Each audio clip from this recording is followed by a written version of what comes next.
بسم اللہ الرحمن الرحیم سورۃ المؤمنین قال ابن عیینہ سبع طرائق سبع سماوات.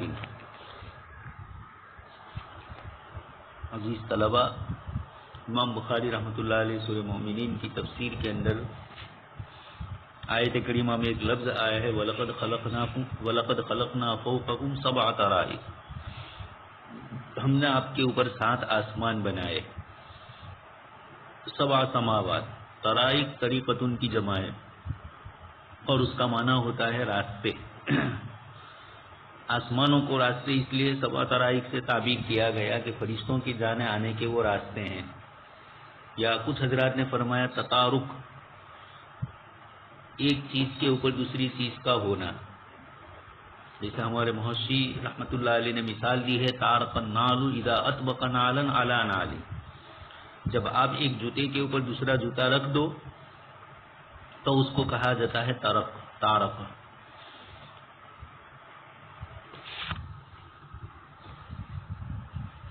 سبع طرائق، 7 آسمان.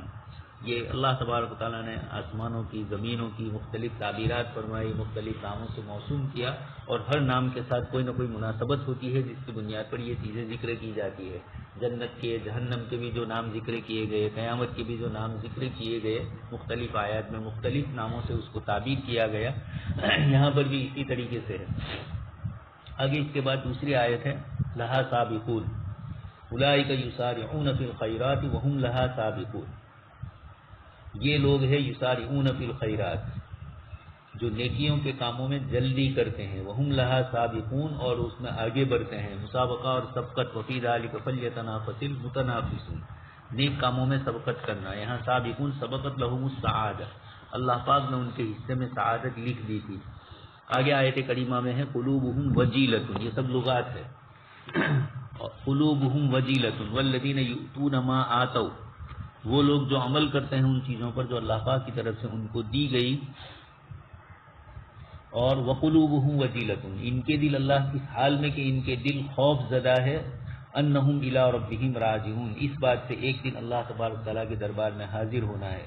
یہ وجیلۃ اس کو فرمایا خائفین، ان کے دل خوف زدہ ہے. وجیلہ کا معنی خوف زدہ ہونا. لا توجل دوسری جگہ پر بھی استعمال فرمایا. آگے اس کے بعد ہے لفظ ہیہات. ہیہات یہ اسماء افعال میں سے ہے. ہیہات اس کے اندر اسمیت کا مفہوم بھی پایا جاتا ہے اور معنی کے اندر زمانہ بھی پایا جاتا ہے. یہاں ماضی کا زمانہ ہے. اسماء افعال آپ سن چکے ہیں. یہاں بعودہ کے معنی میں ہے. حضرت عبداللہ ابن عباس رضی اللہ تعالیٰ عنہما فرماتے ہیں ہیہات ہیہات ای بعید بعید، بہت دور ہے، بہت دور ہے. لما توعدون، انبیاء کرام علیہ السلام سے مشرکین نے یہ جملے کہے تھے کہ آپ جو ہمیں وعدے کر رہے ہیں یہ ہیہات لما توعدون، جس بات کا آپ وعدہ کرتے ہیں کسی بھی وقت ہونے والا ہے، مرنے کے بعد دوبارہ زندہ نہیں ہونا ہے. آگے آیت ہی میں ایک لفظ ہے فاسأل العادین، قالوا لبثنا یوما او بعض یوم فاسأل العادین. مشرکین سے جب اللہ پاک نے پوچھا کم لبثتم فی الارض عدد سنین، تم کتنے سال زمین میں ٹھہرے، انہوں نے کہا لبثنا یوما او بعض یوم، ایک پورا دن یا دن کا کچھ حصہ. فاسأل العادین، اس کے بعد گھٹائی سے یہ جملہ مشرکین کی طرف سے نکلے گا کہ ہمیں تو کچھ معلوم نہیں ہے، حساب لگانے والے آپ کے فرشتے ہیں. فاسأل العادین، ان حساب کرنے، ان شمار کرنے والے فرشتوں سے ہی پوچھ لیجئے. تو فاسأل العادین ای الملائکہ. آگے اس کے بعد لفظ ہے لناکبون ان الذین لا یؤمنون بالآخرۃ عن الصراط، جو لوگ آخرت کے اوپر ایمان نہیں رکھتے ہیں، عن الصراط لناکبون، یہ سیدھے راستے سے ناکبون عدول کیے ہوئے ہیں، ہٹے ہوئے ہیں. اسی کو فرمایا لعادلون، عدول کرنا. تو نقب اور ناکب اس کا معنی ہوا عدول کرنا، اعراض کرنا. آگے آیت میں لفظ ہے تلفح وجوہہم النار وہم فیہا کالحون، ان کے چہرے آگ میں جلسا دیے جائیں گے، آگ ان کے چہروں کو جلسائے گی. وہم فیہا کالحون، اور وہ اس کے اندر بگڑی ہوئی شکلوں میں ہوں گے. کالحون زخمی ہوں گے، پریشان حال ہوں گے، شکلیں ان کی بدلی ہوئی ہوگی. جیسے آپ رات دن دیکھتے ہیں دنیا کے اندر آگ سے کوئی آدمی جلس جاتا ہے تو چہرے کا رنگ گدا ہو جاتا ہے، کالا پن اور چہرے پر زخم لگتے ہیں، شکلیں بدل جاتی ہے. تو اللہ پاک قیامت کے دن جہنم کے متعلق فرماتے ہیں کہ ان کے چہرے جہنمیوں کے بگڑیں گے. اللہ حفاظت فرمائے. عابسون اسی سے تعبیر کیا. آگے لفظ ہے من سلالۃ وَلَقَدْ خَلَقْنَا الْإِنسَانَ مِنْ سُلَالَةٍ مِنْ طِينٍ. ہم نے انسان کو پیدا کیا من سلالۃ من طین. لفظ سلالہ ذکر فرمایا اور اس کی تفسیر میں دو جملے فرمائے الولد والنطفۃ. دو مفہوم ہوئے اس کے، لڑکا بھی اور نطفہ بھی. یہ دونوں کے دونوں اصل لفظ ہے. یہ صلی یسل سلالتن صلی السیف، اسی سے آتا ہے سونتنا، کھینچنا. تو چونکہ اولاد بھی کھینچی جاتی ہے، نطفے کو بھی اللہ پاک کی طرف سے صلب پیڈر سے اور رحم مادر سے کھینچ کر اللہ تبارک تعالیٰ اولاد کی شکل اس کو بناتے ہیں. تو نطفے کو بھی سلالہ کہا گیا اور ولد بچے کو بھی سلالہ کہا گیا. وَلَقَدْ خَلَقْنَا الْإِنسَانَ مِنْ سُلَالَةٍ مِنْ طِينٍ. ہم نے انسان کو مٹی کے اس کھینچے ہوئے حصے سے بنایا. یہ ولدن اور نطفتن دونوں اس سے مراد ہے. اور بھی دوسرے عربی زبان میں کئی الفاظ بولے جاتے ہیں، جیسے میں نے آپ کو کہا صلی الشیء، کسی چیز کو کھینچنا. تو چونکہ یہ بھی سلالہ کا معنی نطفے کے ہیں. من سلالۃ من طین، مٹی کے نطفے سے. اللہ پاک نے حضرت آدم علیہ السلام کو جو پیدا فرمایا، ان کی تخلیق کے اندر تو براہ راست نطفتن کا ادراک نہیں ہوا، لیکن اللہ تبارک تعالیٰ نے آگ، پانی، مٹی، ہوا کے مجموعے سے مرکب فرمایا اور ونفخت فیہ من روحی کے ذریعے ان میں روح ڈالی. لیکن باقی اولاد انسان کو اللہ تبارک تعالیٰ نے یہی نظام رکھا، اس لیے یہاں اس کو ذکر فرمایا من سلالۃ من طین. آگے اس کے بعد لفظ ہے آیت کریمہ کے اندر والجنۃ ام یقولون بہ جنہ. کیا وہ لوگ آپ صلی اللہ علیہ وسلم کے متعلق یہ کہتے ہیں کہ بہ جنہ، کہ نعوذ باللہ ان کو جنون طاری ہوا، یا آپ صلی اللہ علیہ وسلم پر مشرکین کی طرف سے تہمت؟ تمام انبیاء کرام علیہ السلام کے ساتھ اس طرح کی گفتگو ہوئی ہے.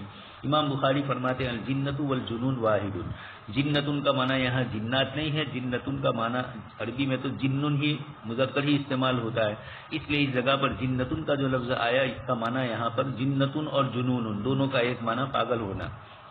آگے اس کے بعد ہے والغصا. آیت کریمہ ہے فجعلناہم غثاء فبعدا للقوم الظالمین. بس ہم کر دیں گے ان کو جاگ. پانی کے اوپر جو کچرا وغیرہ چلتا ہے اور جو پانی کے اوپر جاگ جیسی شکلیں ہوتی ہیں ان کو کہا جاتا ہے غثاء. اسی کو دوسری تفسیر اس کی فرمائے اما الزبد. آپ سن چکے ہیں 13ویں پارے میں سورہ رعد میں اما الزبد فیذهب جفاء. جو زبد ہے وہ تو پانی کے اوپر رہتا ہے، واما ما ينفع الناس فيمكث في الارض. اور جو زمین کے اندر کی چیزیں ہیں جو لوگوں کو نفع دینے والی ہے وہ زمین کے اندر رہتی ہے. اسی لیے یہاں تفسیر فرمائی وما لا ينتفع به. یہ وہ چیزیں ہیں جس سے کوئی فائدہ نہیں. جاگ ہے بس جیسے چائے میں ہوتا ہے، دودھ میں جاگ اوپر چل جاتی ہے، اور اس طرح کھانے پینے کی دوسری چیزوں کے اندر تو وہ جاگ ہی جاگ ہوتی ہے، اس کو نیچے اتارا تو کچھ بھی نہیں، بس یہ رل مل جاتی ہے. وہ مرتفع من السماء، پانی آسمان کے اوپر جو ہوتا ہے وہ، اور وما لا ينتفع بلندی کے اوپر پانی سے، ومرتفع عن الماء اندر چیزیں لگائی ہے اور اس کے اوپر یہ پانی کے اوپر والی چیز. چونکہ وہاں پر اما الزبد فیذهب جفاء اور وہ اما ما ينفع الناس، تو یہاں اس کی مناسبت سے امام بخاری وما لا ينتفع به فرما رہے. آگے اس کے بعد اس صورت کے اندر کوئی روایت وغیرہ ذکر نہیں فرمانے، چند کلمات ذکر فرمائے سورہ مؤمنون کے، اور اس کے بعد امام بخاری رحمۃ اللہ علیہ سورہ نور کے کلمات ذکر فرماتے ہیں. سورہ نور میں چونکہ سیدنا حضرت عائشہ صدیقہ رضی اللہ تعالیٰ عنہ کا واقعہ ہے جس کو آپ پہلے مغازی میں سن چکے ہیں غزوے کے ضمن میں. سورۃ النور من خلالہ، سورت میں چونکہ اللہ تبارک تعالیٰ نے نور کا لفظ کثرت سے ذکر فرمایا اور تشبیہ دی ہے اللہ نور السماوات والارض مثل نورہ کمشکات. سورہ نور میں ایک لفظ ہے آیت کریمہ میں، امام بخاری رحمۃ اللہ علیہ اس کو ذکر فرماتے ہیں.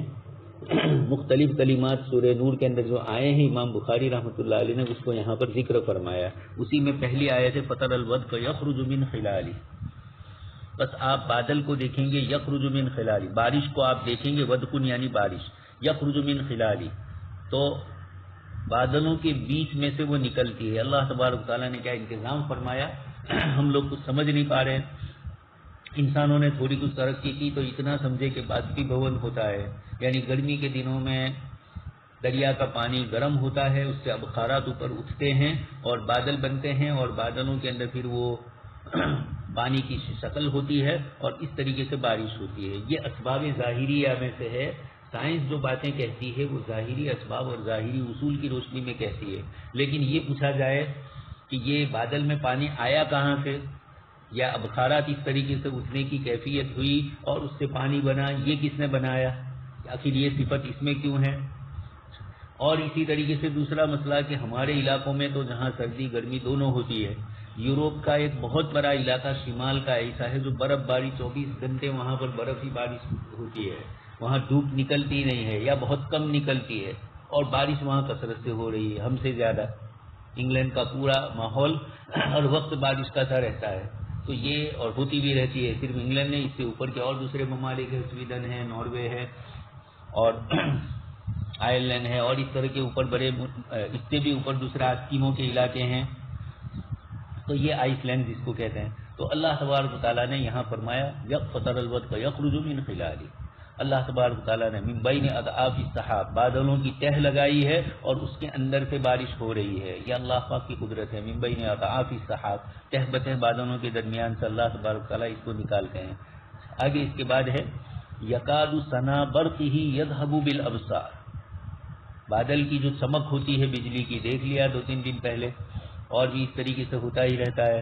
ایسا معلوم ہوتا گویا اچانک ہماری نگاہ کو وہ اٹھا لے گی. تو ثنا برقی کا معنی روشنی اور چمک. قریب ہے کہ اس کی روشنی یذهب بالابصار، نگاہوں کو اونچک لے، اتنی تیز ہوتی ہے، اور اچانک پھر اس کی بجلی کے بعد پھر دھماکہ بہت خطرناک ہوتا ہے. اضیا، یہاں روشنی مراد. مذعنین، یہ آیت کریمہ ہے قرآن کریم کی. یکاد سنا برقہ یذهب بالابصار، اور اسی طریقے سے یکاد البرق یخطف ابصارهم پہلے پارے میں، اور اسی طریقے سے سورہ رعد کے اندر ہے یسبح الرعد بحمدہ والملائکۃ من خیفتہ. جب اس طریقے کی گرج کرک اور بجلی کے اس طریقے کی ایک دم سے زور سے بجلی ہو تو ایسے موقع پر یہ آیتیں پڑھی جائے. ان آیتوں سے اللہ تبارک تعالیٰ بجلی سے حفاظت فرمائیں گے. دیکھ لیا آپ نے ابھی مہینے کے اندر بارش وغیرہ ہوئی یو پی وغیرہ کے علاقوں میں، اور پھر ہمارے شمالی گجرات میں بھی کئی جگہ پر بجلی گری. بہار اور یو پی کے اندر بھی آپ سن چکے ہیں مہینے پہلے کیا ہوا. تو یہ اللہ تبارک تعالیٰ کی طرف سے. اس لیے وَكَصَيِّبٍ مِّنَ السَّمَاءِ، قرآن کریم میں اللہ پاک نے پہلے پارے میں جو 2 مثالیں دی ہے منافقین کی، اس کے اندر اسی چیز کو سمجھایا ہے. اور آدمی ڈرتا ہے. یکاد البرق یخطف ابصارهم کلما اضاء لهم مشوا فیہ واذا اظلم علیہم قاموا. خیر، تو یہاں پر بھی یکاد ثنا برقہ یذهب بالابصار. اللہ پاک کی طرف سے یہ نشانات ہیں انسانوں کو ہدایت کے لیے، انسانوں کو اللہ سے ڈرنے کے لیے. اور اسی لیے آپ صلی اللہ علیہ وسلم جب بھی بجلی اور برق اور گرج ہوتی تو آپ صلی اللہ علیہ وسلم نماز کی طرف متوجہ ہوتے. حضرت عائشہ صدیقہ رضی اللہ تعالیٰ عنہ فرماتی ہے کہ میں نے عرض کیا کہ اللہ کے رسول صلی اللہ علیہ وسلم، لوگ تو بجلی اور کرک گرج کی وجہ سے خوش ہوتے ہیں کہ بارش ہوگی اب، اور آپ پریشان ہیں. آپ صلی اللہ علیہ وسلم نے فرمایا عائشہ میں کیسے مطمئن ہوں، اللہ تبارک تعالیٰ نے پچھلی قوموں میں سے کسی پر بجلی صاعقہ اللہ تبارک تعالیٰ نے گرائی ہے، کسی کو یہ سارے پانی کا عذاب قوم نوح کے اوپر آیا. یہ بجلی اور کرک اور گرج کی آوازیں یہ ایسی ہے کہ انسانوں کو خوف میں ڈالنے والی ہے، یہ اللہ پاک کی طرف متوجہ کرنے والی ہے.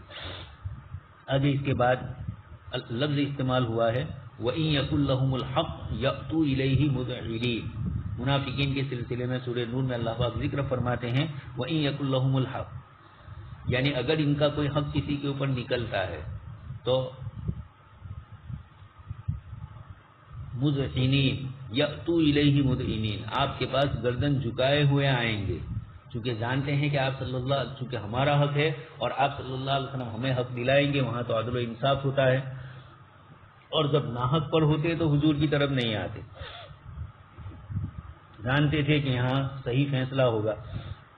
خیر، تو لفظ آیا یأتوا الیہ مذعنین. مذعنین اذعان، اذعان یقین کو بھی کہتے ہیں، ایمان کے سلسلے میں بھی اذعان کا لفظ آتا ہے، اور منطق میں بھی اذعان کا لفظ آتا ہے. ان کان اذعانا للنسبۃ فتصدیق والا فتصور. شرح تہذیب کی عبادت ہے. وَإِن يَكُن لَّهُمُ الْحَقُّ يَأْتُوا إِلَيْهِ مُذْعِنِينَ. تو اذعان کا معنی یقین، اور یہاں اذعان کا معنی ہے لیکن سر جھکائے ہوئے آنا، یقینی کیفیت کے ساتھ آنا. لیکن یہاں مراد اس سے یہ ہے کہ عاجزی اور ظاہری اطاعت کی شکلیں، یعنی حضرت سے زیادہ کوئی اللہ کے رسول صلی اللہ علیہ وسلم کا متبع نہیں ہے. ایسی منافقین اپنی ظاہری شکلیں بناتے. یقال للمستخزی مذعن، جو سر جھکائے ہوئے ہو، اطاعت اور عاجزی کرنے والا بندہ ہو، اس کو کہا جاتا ہے مذعن۔ یہاں منافقین کے لیے اللہ پاک نے اس لفظ کو استعمال کیا، لیکن شرط لگائی وَإِن يَكُن لَهُمُ الْحَقُّ، جب ان کا اپنا حق ذاتی ہوتا ہے اور اس کی وصولی ہوتی ہے تب تو مذعنین، اور دوسرے کا حق ادا کرنا ہو تو پھر مذعنین نہیں ہوتے ہیں، پھر منافقین ہی ہوتے ہیں۔ آگے اس کے بعد لفظ ہے اشتاتا، لیس علیکم جناح ان تأکلوا جمیعا او اشتاتا، کوئی حرج نہیں ہے تمہارے لیے کہ تم ایک ساتھ مل کر کھاؤ یا علیحدہ علیحدہ کسی مجبوری کی وجہ سے کھاؤ۔ آپ صلی اللہ علیہ وسلم پر یہ آیت کریمہ نازل ہوئی تو لفظ اشتات آیا۔ امام بخاری رحمۃ اللہ علیہ فرماتے ہیں کہ چاروں لفظ شتا، شتاتن، شتن اور اشتات سب کا ایک ہی معنی ہے۔ اب آپ کثرت سے جانتے ہیں امام بخاری رحمۃ اللہ علیہ جب اس طریقے سے لکھتے ہیں، اس کا مطلب یہ نہیں ہوتا ہے کہ سب ایک ہی وزن پر، واحد ہے تو سب واحد، مصدر ہے تو سب مصدر، اس طرح، بلکہ الگ الگ کلمات ہے، کوئی واحد کی جمع ہے، کوئی صفت کا صیغہ ہے، کوئی جمع کا صیغہ ہے۔ تو امام بخاری رحمۃ اللہ علیہ نے یہاں ابو بیرہ کی اتباع کے اندر ان چار کلمات کو ایک فرمایا، ایک معنی میں، لیکن دوسرے حضرات نے فرمایا کہ نہیں، اشتات تو جمع ہے اور اس کا مفرد شتن ہے، پھر واحد اور جمع دونوں الگ الگ حیثیت رکھتے ہیں، دونوں ایک کیسے ہوئے؟ ابو بیرہ کی گفتگو سے یہ معلوم ہوتا ہے کہ اشتات یہ شتن کی جمع نہیں بلکہ شتن کے معنی میں مستقل یہ لفظ ہے، دونوں کا ایک۔ خیر عربی زبان ہے، اپنے مختلف تعبیرات اور اپنی مختلف اوزان کے ساتھ اس کے مختلف معانی ہوتے ہیں، لیکن عمومی طور پر شتن کی جمع اشتات آتی ہے، عام دوسرے اہل لغت اور محدثین یہی فرماتے ہیں۔ آگے اس کے بعد لفظ ہے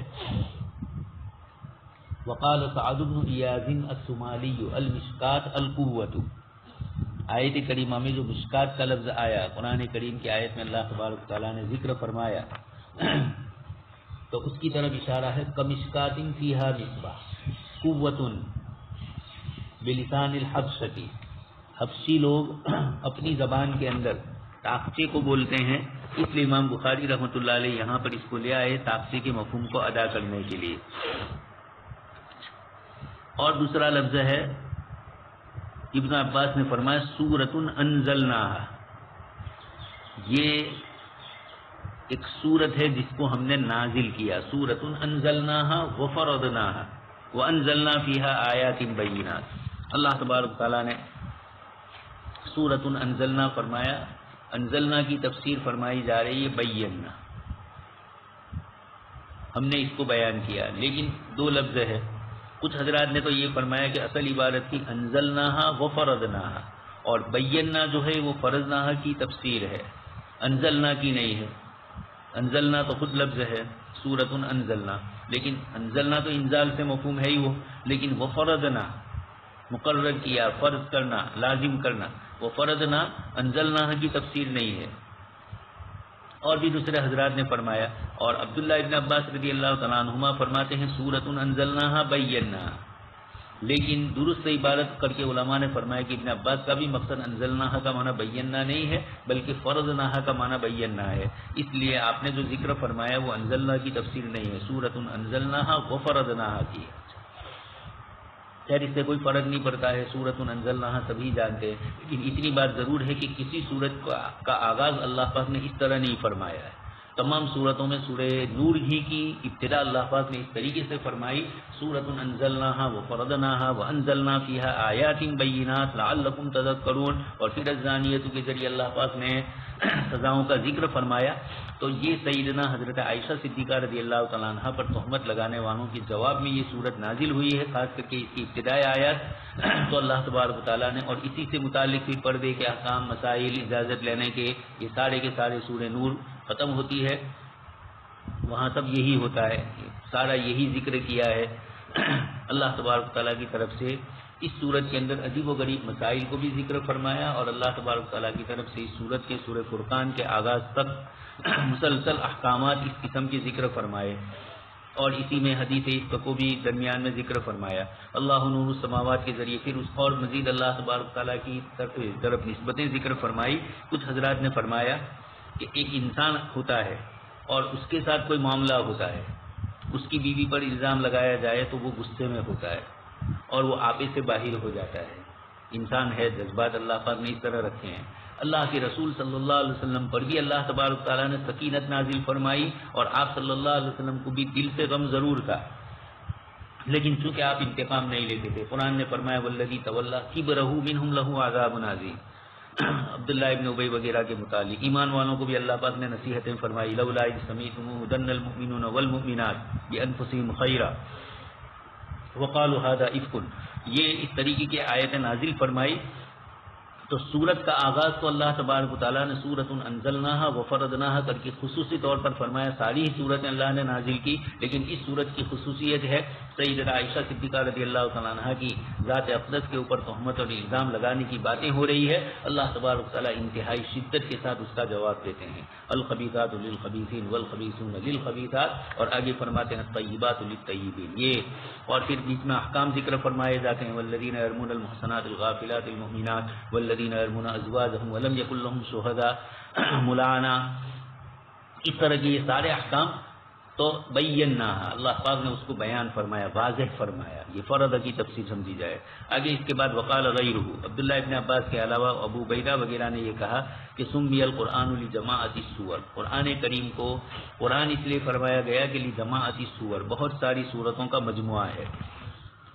تو قرأ یقرأ کا معنی قرآن کا معنی جمع کرنا ہے، اور چونکہ یہ قرآن کے اندر صورتیں جمع ہوئی اس لیے اس کو قرآن کہا۔ حضرت مولانا مفتی تقی عثمانی صاحب، حضرت مولانا شمس الحق افغانی رحمۃ اللہ علیہ، دونوں کی کتاب ہے علوم القرآن، اور بھی اس عنوان سے اردو میں دوسری کئی کتابیں اب آ چکی ہے اصول تفسیر کے انداز میں، وہاں پر قرآن کی تعریف، سورت کی تعریف، رکوع کی تعریف، اور رکوع کو رکوع کیوں کہا جاتا ہے، آیت کو آیت کیوں کہی جاتی ہے، اس طرح کی بہت ساری چیزیں شروع میں ذکر کی جاتی ہے۔ یہ کبھی ہم لسان گجراتی زبان میں یا ہندوستان کی جو ہماری مقامی زبانیں ہیں، جن جن صوبوں میں جو زبان چلتی ہے، اس میں جب قرآن کی تفسیر کی جائے تو شروع میں یہ کچھ چیزیں ذکر کرنی چاہیے، تاکہ یہ پتہ چلے کہ یہاں سورت بولتے ہیں، آیت بولتے ہیں، رکوع بولتے ہیں تو کس کو بولتے ہیں، قرآن بولتے ہیں تو قرآن سے کیا مراد، پارا بولتے ہیں تو پارے سے کیا مراد۔ خیر، تو سورت کو سورت اس لیے کہتے ہیں کہ وہ سور ان سے ماخوذ ہے، اور بقیت الشیء کہا جاتا ہے، ایک سائر آتا ہے، اور ایک سور المدینتی آتا ہے، شہر کا جو کوت ہوتا ہے اس کو بولا جاتا ہے، شہر پناہ کو بولا جاتا ہے سور، وہ واو سے آتا ہے، اور سور حمزہ کے ساتھ آتا ہے جسے سائر الناس، تو اس سے مراد ہوتا ہے کہ اس کے علاوہ جس کی متعلق گفتگو کی جاتی ہے اس کے علاوہ لوگ، یہاں انہوں نے سور کی تشریح فرمائی بقیت الشیء سے۔ سمی القرآن لجماعت السور، ایک تو یہ فرمایا، کچھ حضرات نے یہ معنی لیا، اور فلما قرئ، اچھا سمیت السورۃ لأنها مقطوعۃ من الاخرى، ایک سورت دوسری سورت سے علیحدہ ہے، اس اعتبار سے بھی بعض سورتوں کو بعض سورتوں کے ساتھ ملایا گیا تو مجموعی طور پر قرآن ہوا۔ جیسے امام بخاری استدلال کر رہے ہیں کہ قرآن کریم میں بھی اللہ تبارک و تعالیٰ نے بعض کو بعض سے ملایا، وہاں تعبیر فرمایا ثم ان علینا جمعہ وقرآنہ، پھر ہمارے ذمے اس کو جمع کرنا ہے اور وقرآنہ، اور اس کو پڑھانا ہے، اس کو ایک دوسرے کے ساتھ ملانا ہے، تالیف بعضہ الی بعض، یہ کچھ حضرات نے فرمایا۔ قرأنا، الگ الگ اعتبارات قرآن کریم کے متعلق مراد لیے گئے ہیں اور مختلف معنی اس کے کیے ہیں۔ امام بخاری نے ثم ان علینا جمعہ وقرآنہ کی جو آیت ذکر فرمائی، اس کی ایک تفسیر تو یہ ہے کہ تالیف بعضہ ببعض، لیکن دوسرے حضرات نے اس کا معنی پڑھنا بھی مراد لیا ہے۔ فَإِذَا قَرَأْنَاهُ فَاتَّبِعْ قُرْآنَهُ، پس جب ہم آپ کو پڑھا دیں تو آپ اس کو فَاتَّبِعْ قُرْآنَ، یعنی ہم ایک دوسرے سے جوڑ دیں تو پھر آپ اس پڑھے ہوئے کی پیروی کیجیے، اس جمع کیے ہوئے کی، اور جمع کیے ہوئے کا مطلب یہی ہوا، حیض اور طہر قرأ کا جو معنی آیا وہاں پر بھی یہی مراد لیا گیا، جمع کرنے ہی کا مفہوم ہے، اور قرآن کو بھی قرآن اس لیے کہا گیا کہ اس کے حروف ایک دوسرے سے ملے ہوئے ہیں۔ فَإِذَا جَمَعْنَاهُ وَأَلَّفْنَاهُ فَاتَّبِعْ قُرْآنَهُ، بس جب ہم اس کو جمع کر دیں اور اس کو ملا دیں تو آپ اس کی پیروی کیجیے، اَيْ مَا جُمِعَ فِيهِ، جس کو جمع کیا گیا، فَعْمَلْ بِمَا أَمَرَكَ، آپ کو جن چیزوں کا حکم ہوا اس کے اندر اس کو بجا لائیے، اور جن چیزوں سے روکا گیا وَانْتَهِ عَمَّا نَهَاكَ اللَّهُ، خیر یہ تو تشریح فرمائی فَاتَّبِعْ قُرْآنَهُ کی۔ وَيُقَالُ لَيْسَ لِشَعْرِهِ قُرْآنٌ، اسی طریقے سے کوئی آدمی اشعار تو بولتا ہو لیکن اس کے اشعار کا کتاب چاہ دیوان وغیرہ جمع نہ ہوا ہو، ایسے ہی وہ بولتا ہو تو یہ کہا جاتا ہے لَيْسَ لِشَعْرِهِ قُرْآنٌ أي تالیف، یعنی اشعار کا کوئی مجموعہ اس کا جمع نہیں ہوا ہے، اور جن کے اشعار کا مجموعہ ہو تو ان کے لیے یہ نہیں بولا جاتا ہے۔ وسمی الفرقان، قرآن کریم کو قرآن کہتے ہیں، اسی طریقے سے فرقان بھی کہتے ہیں، لأنہ یفرق بین الحق والباطل، اس لیے کہ وہ حق اور باطل کے درمیان جدائی کرتا ہے۔ قرآن کریم فرق کرتا ہے، حق اور باطل کی وضاحت کرتا ہے۔ خیر، یہ بھی ذکر کیا گیا، مختلف چیزیں ذکر کی گئی۔ آگے اسی سلسلے میں ایک اور جملہ نقل کرتے ہیں۔ عربی زبان میں کسی عورت کو کہا جاتا ہے ما قرأت بسلن قط، ای لم یجمع فی بطنها ولد، اس کے لم تجمع فی بطنها ولدا، اس کے پیٹ میں کوئی بچہ جمع نہیں ہوا۔ تو جمع کا مفہوم جو پایا جاتا ہے، اسی کو قرأ کو یہاں تعبیر کیا، قرأ یقرأ سے۔ اور وہ پتلی جلی جس کے اندر بچہ ہوتا ہے اس کو کہا جاتا ہے سلن۔ تو حاصل یہ ہے کہ قرآن کریم مشتق ہے قرأ سے۔ امام بخاری نے یہ مراد لیا، بمعنی جمع لا من قرأ بمعنی تلا۔ قرأ کا معنی تلا ہے تو تلاوت کرنا بھی ہے، اور قرأ کا معنی جمع یجمع کا بھی ہے۔ امام بخاری رحمۃ اللہ علیہ نے تلاوت والا معنی نہیں لیا، بلکہ امام بخاری رحمۃ اللہ علیہ نے قرأ بمعنی جمع وہ مراد لیا، اس لیے یہ مثالیں بھی آپ نے پیش کی۔ آگے اس کے بعد وقولہ وقال فرزناها، دو قرأتیں ہیں، ایک قرأت تو ہماری ہے ہی سورۃ انزلناها وفرضناها، اور دوسری تفسیر ہے فرزناها، امام وقال فرزنا انزلناها فيها فرائض مختلفہ۔ اگر فرزنا والی قرأت مراد ہے جیسے دوسرے حضرات نے مراد لی، تو اس وقت معنی ہو جائے گا انزلنا فیہا فرائض مختلفہ، ہم نے اس صورت کے اندر مختلف فرائض کو ذکر کیا ان آیات میں اور قرآن کریم میں، اور وہ تمہارے اوپر فرض ہوئے۔ اور جنہوں نے پڑھا فرضنا یقول فرضنا علیکم وعلی من بعدکم، یہ تمہارے اوپر بھی اللہ تبارک تعالیٰ کی طرف سے فرض ہوئی، وعلی من بعدکم، اور تمہارے بعد آنے والوں کے لیے بھی۔ ہماری قرأت میں فرضنا ہی ہے، اور دوسرے حضرات کی قرأت کے اندر فرضنا ہے۔ دونوں قرأتیں اپنی جگہ پر صحیح ہے، لیکن معنی دونوں کے تھوڑے تھوڑے بدل جائیں گے، لیکن نفس مفہوم کے اعتبار سے کوئی فرق نہیں پڑے گا، نتیجے کے اعتبار سے۔ آگے اس کے بعد لفظ ہے قال مجاہد او الطفل الذین لم یظہروا علی عورات النساء۔ آگے آیت کریمہ میں ایک آیت موجود ہے، اللہ تبارک تعالیٰ نے جن لوگوں کو یا ایھا الذین آمنوا لیستأذنکم الذین ملکت ایمانکم والذین لم یبلغوا الحلم منکم ثلاث مرات، اسی کے اندر قرآن نے یہ بھی فرمایا الطفل الذین لم یظہروا علی عورات النساء، جن کے لیے پردہ نہیں ہے، عورتوں کو جن جن مردوں سے پردہ کرنا ہے ان کا حکم ذکر فرمایا، اور اسی کے ضمن کے اندر بتلایا کہ ایسے لڑکے جو عورتوں کی لم یظہروا علی عورات النساء، عورتوں کی پردوں کی باتوں پر مطلع نہیں ہوئے، یا جنہیں ابھی شہوت نہیں، یعنی وہ بچے ابھی نابالغ ہے، اس کیفیت میں نہیں ہے، قرآن کریم نے ان سے بھی عورتوں کے سلسلے میں اجازت دی، پردہ ضروری نہیں، لیکن مراہقت کے قریب پہنچ جائے، اور آج کل مسائل اور ہوتے ہیں، ٹی وی اور غلط قسم کی گندی ناولوں اور فلموں نے چھوٹے چھوٹے بچوں کو بھی ایک دوسرے کے ساتھ غلط کاری کی طرف آمدہ کر دیا ہے، تو ایسے موقع پر عورتوں کو بھی ان بچوں سے جو قریب المراہقت بلوغ کے قریب پہنچ جائے اور اس قسم کی چیزوں سے ان کے جذبات کو برانگیختہ کیا جا رہا ہو، خاص کر کے ہمارے زمانے میں، تو ایسے موقع پر مناسب یہی ہے کہ ایک دوسرے سے دوری ہی اختیار کی جائے۔ لم یدروا لما بہم من الصغر، یہ نہیں جانتے ہیں، کیا نہیں جانتے ہیں، وہی مراد ہے مرد اور عورت کے تعلقات کی چیزوں کی طرف ان کا ذہن نہیں جاتا، ابھی بچے ہیں، وہ ان کا تصور ابھی اس کا نہیں ہے، تو ان کو اجازت ملی۔ معلوم یہ ہوا کہ لم یظہروا علی عورات النساء، ہمارے زمانے میں عورات نساء کا اظہار ہو جاتا ہے رات دن غلط قسم کی چیزیں سننے پڑھنے سے، موبائل میں دیکھنے سے، اس لیے مناسب یہ ہے کہ قریب البلوغ بچوں سے عورتوں کو بھی تھوڑی اس طرح کی دوری ہو۔ والذین یرمون ازواجهم ولم یکن لهم شهداء الا انفسهم فشهادة احدهم 4 شهادات بالله انه لمن الصادقین۔ یہاں سے آیت ملاعنہ، میاں بیوی کے درمیان جو لعان ہوتا ہے، ان کو یہاں امام بخاری رحمۃ اللہ علیہ آیتوں کے ضمن کے اندر اس واقعے کو ذکر کرتے ہیں۔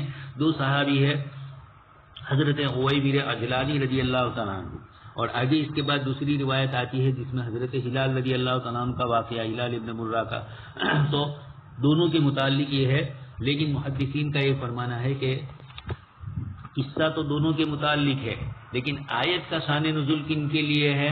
بہت سارے حضرات نے حضرت ہلال کی طرف نسبت فرمائی ہے، اور اس کی وجہ یہ ذکر کی ہے کہ حضرت ہلال کے قصے میں قرآن نے جو لفظ ذکر، آپ صلی اللہ علیہ وسلم نے جو ذکر فرمایا، اور اس کے ہلال کے قصے میں ہے فنزل جبرائیل، جبکہ اویمی کے قصے میں ہے قد انزل اللہ فیک۔ اس سے بہت سارے حضرات کا یہ کہنا ہے کہ حضرت ہلال ہی کے لیے آیت کا شان نزول ہے، البتہ حضرت ویبر کا واقعہ بھی اسی کے قریب ہوا، جیسے شاہ ولی اللہ اور دیگر حضرات نے نزل ابھی قضا، اور اس طرح محدثین نے یہ بھی، مفسرین نے یہ بھی فرمایا کہ کبھی کبھار ایسا ہوتا ہے کہ دو چار واقعات قریب زمانے میں ہوتے ہیں اور ان کے بیچ میں آیت نازل ہوتی ہے، تو اب یہ آیت نازل ہوئی تو پہلے والے کہیں گے ہمارے متعلق، بعد والے کہیں گے ہمارے متعلق، اس لیے کہ اسی درمیان میں آیت نازل ہوئی تو قریب زمانہ ہے دونوں کا، اس اعتبار سے کبھی کبھار یہ بھی سمجھا جاتا ہے۔ اب یہ جو روایت نقل فرمائی ہے، یہ روایت اس سے پہلے آ چکی ہے اور آگے کتاب اللعان مستقل آ رہا ہے، وہاں پر یہ مسئلہ آئے گا۔ حضرت ویمر عجلانی رضی اللہ تعالیٰ عنہ حضرت عاصم ابن عدی کے پاس آئے، وکان سید بنی عجلان، قبیلے بنو عجلان کے یہ سردار تھے حضرت عاصم رضی اللہ تعالیٰ عنہ۔ فقال کیف تقولون فی رجل، حضرت عاصم سے ویمر عجلانی رضی اللہ تعالیٰ عنہ نے پوچھا کہ تم لوگوں کا کیا خیال ہے اس آدمی کے متعلق جو اپنی بیوی کے ساتھ کسی اجنبی کو پائے، ایقتلونہ فتقتلونہ، ایقتلہ، کیا وہ آدمی اس کو قتل کر دے اور پھر بعد میں تم لوگ بھی اس کو قتل کرو اس کے قتل کے بدلے میں، ام کیف یصنع، یا کیا کیا جائے گا۔ حاصل یہ ہے کہ یہ مسئلہ پوچھ رہے تھے۔ صلی رسول اللہ صلی اللہ علیہ وسلم عن ذلک، حضرت عاصم جا رہے تھے حضور کے پاس اور ویمر تو اپنے قبیلے میں تھے، تو حضرت عاصم سے ایک تو سردار بھی تھے۔ حضرت عاصم رضی اللہ تعالیٰ عنہ سے حضرت ویمر رضی اللہ تعالیٰ عنہ نے فرمایا کہ جب تم حضور کے پاس جاؤ تو میرا یہ مسئلہ بھی پوچھ کے آنا۔ فاتا عاصم النبی صلی اللہ علیہ وسلم، حضرت عاصم رضی اللہ تعالیٰ عنہ حضور کی خدمت میں گئے، فقال یا رسول اللہ، اور پھر آپ صلی اللہ علیہ وسلم سے مسئلہ دریافت کیا، فکریہ رسول اللہ صلی اللہ علیہ وسلم المسائل، آپ صلی اللہ علیہ وسلم نے اس قسم کے مسائل کو ناپسند فرمایا۔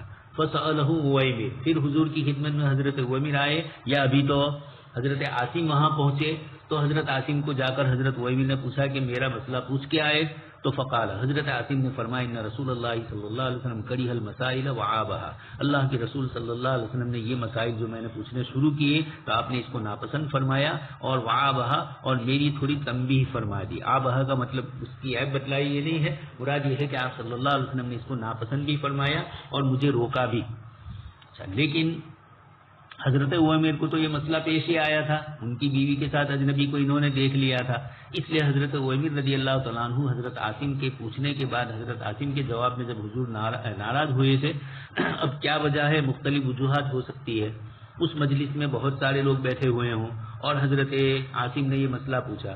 دوسری بات یہ ہے کہ مسئلے کا تعلق مرد اور عورت سے ہے، اس قسم کے مسائل لوگوں کے سامنے پوچھنا، کسی کے عیب جوئی کرنا، عیب کھولنا، یا لوگوں کے درمیان حضور کی مجلس میں کوئی بیٹھا ہوا ہو وہ کسی اور کو کہے کہ میں بیٹھا ہوا تھا اور ایک صاحب آئے اور یہ مسئلہ پوچھنے لگے، اور پھر وہ دوسرے کو کہے، تیسرے کو کہے، تو اس طریقے سے یہ کل پاکستان کے ایک مولانا صاحب کی چھوٹی سی کلپ آئی ختم نبوت کے اوپر، اور اس طریقے کی بہت اچھی چیز انہوں نے فرمائی کہ اسلام، قرآن، آپ صلی اللہ علیہ وسلم، صحابہ کرام کے متعلق کوئی بکواس کرتا ہے تو ہم لوگ اس کو دوسروں تک پھیلاتے ہیں، چاہے نیت اچھی ہوتی ہے، لیکن آخر اشاعت بری چیز ہی کی تو اشاعت ہوئی۔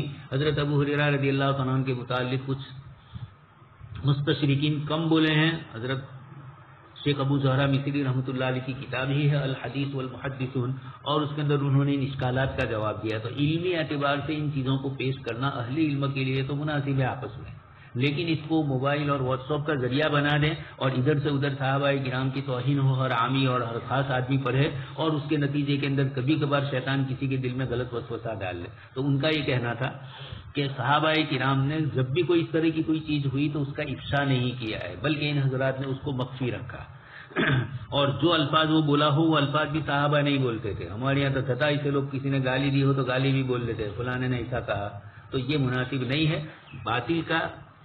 باطل کو لوگوں کے درمیان پھیلانا نہیں ہوتا ہے، اس کی اشاعت نہیں ہوتی ہے، اس کی تو ازالت ہوتی ہے، اس کو زائل کرنا اور ذلیل کرنا ہوتا ہے۔ تو یہاں پر آپ صلی اللہ علیہ وسلم کے سامنے حضرت عاصم نے پوچھا، اور جس انداز سے پوچھا ہوگا آپ صلی اللہ علیہ وسلم سمجھ گئے ہوں گے کہ مسئلے کا تعلق ان سے نہیں ہے بلکہ کسی اور سے ہے، اس لیے حضور نے ان کا جواب نہیں دیا۔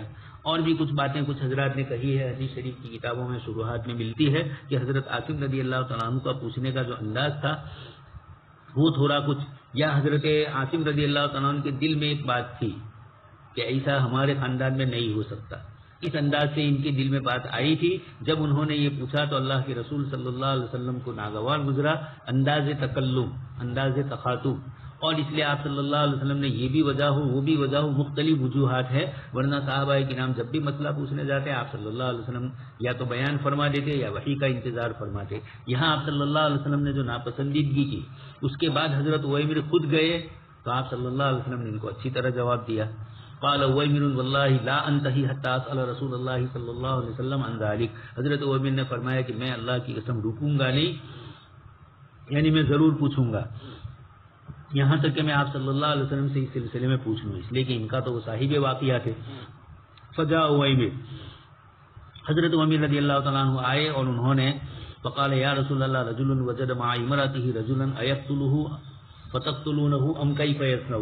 ایک آدمی اپنی بیوی کو اجنبی کے ساتھ دیکھے تو کیا کرے، آپ لوگ اس کے ساتھ کیا کریں گے اور وہ کیا کرے گا. حاصل یہ ہے کہ دونوں طرف سے اس طرح کی چیز ہوگی.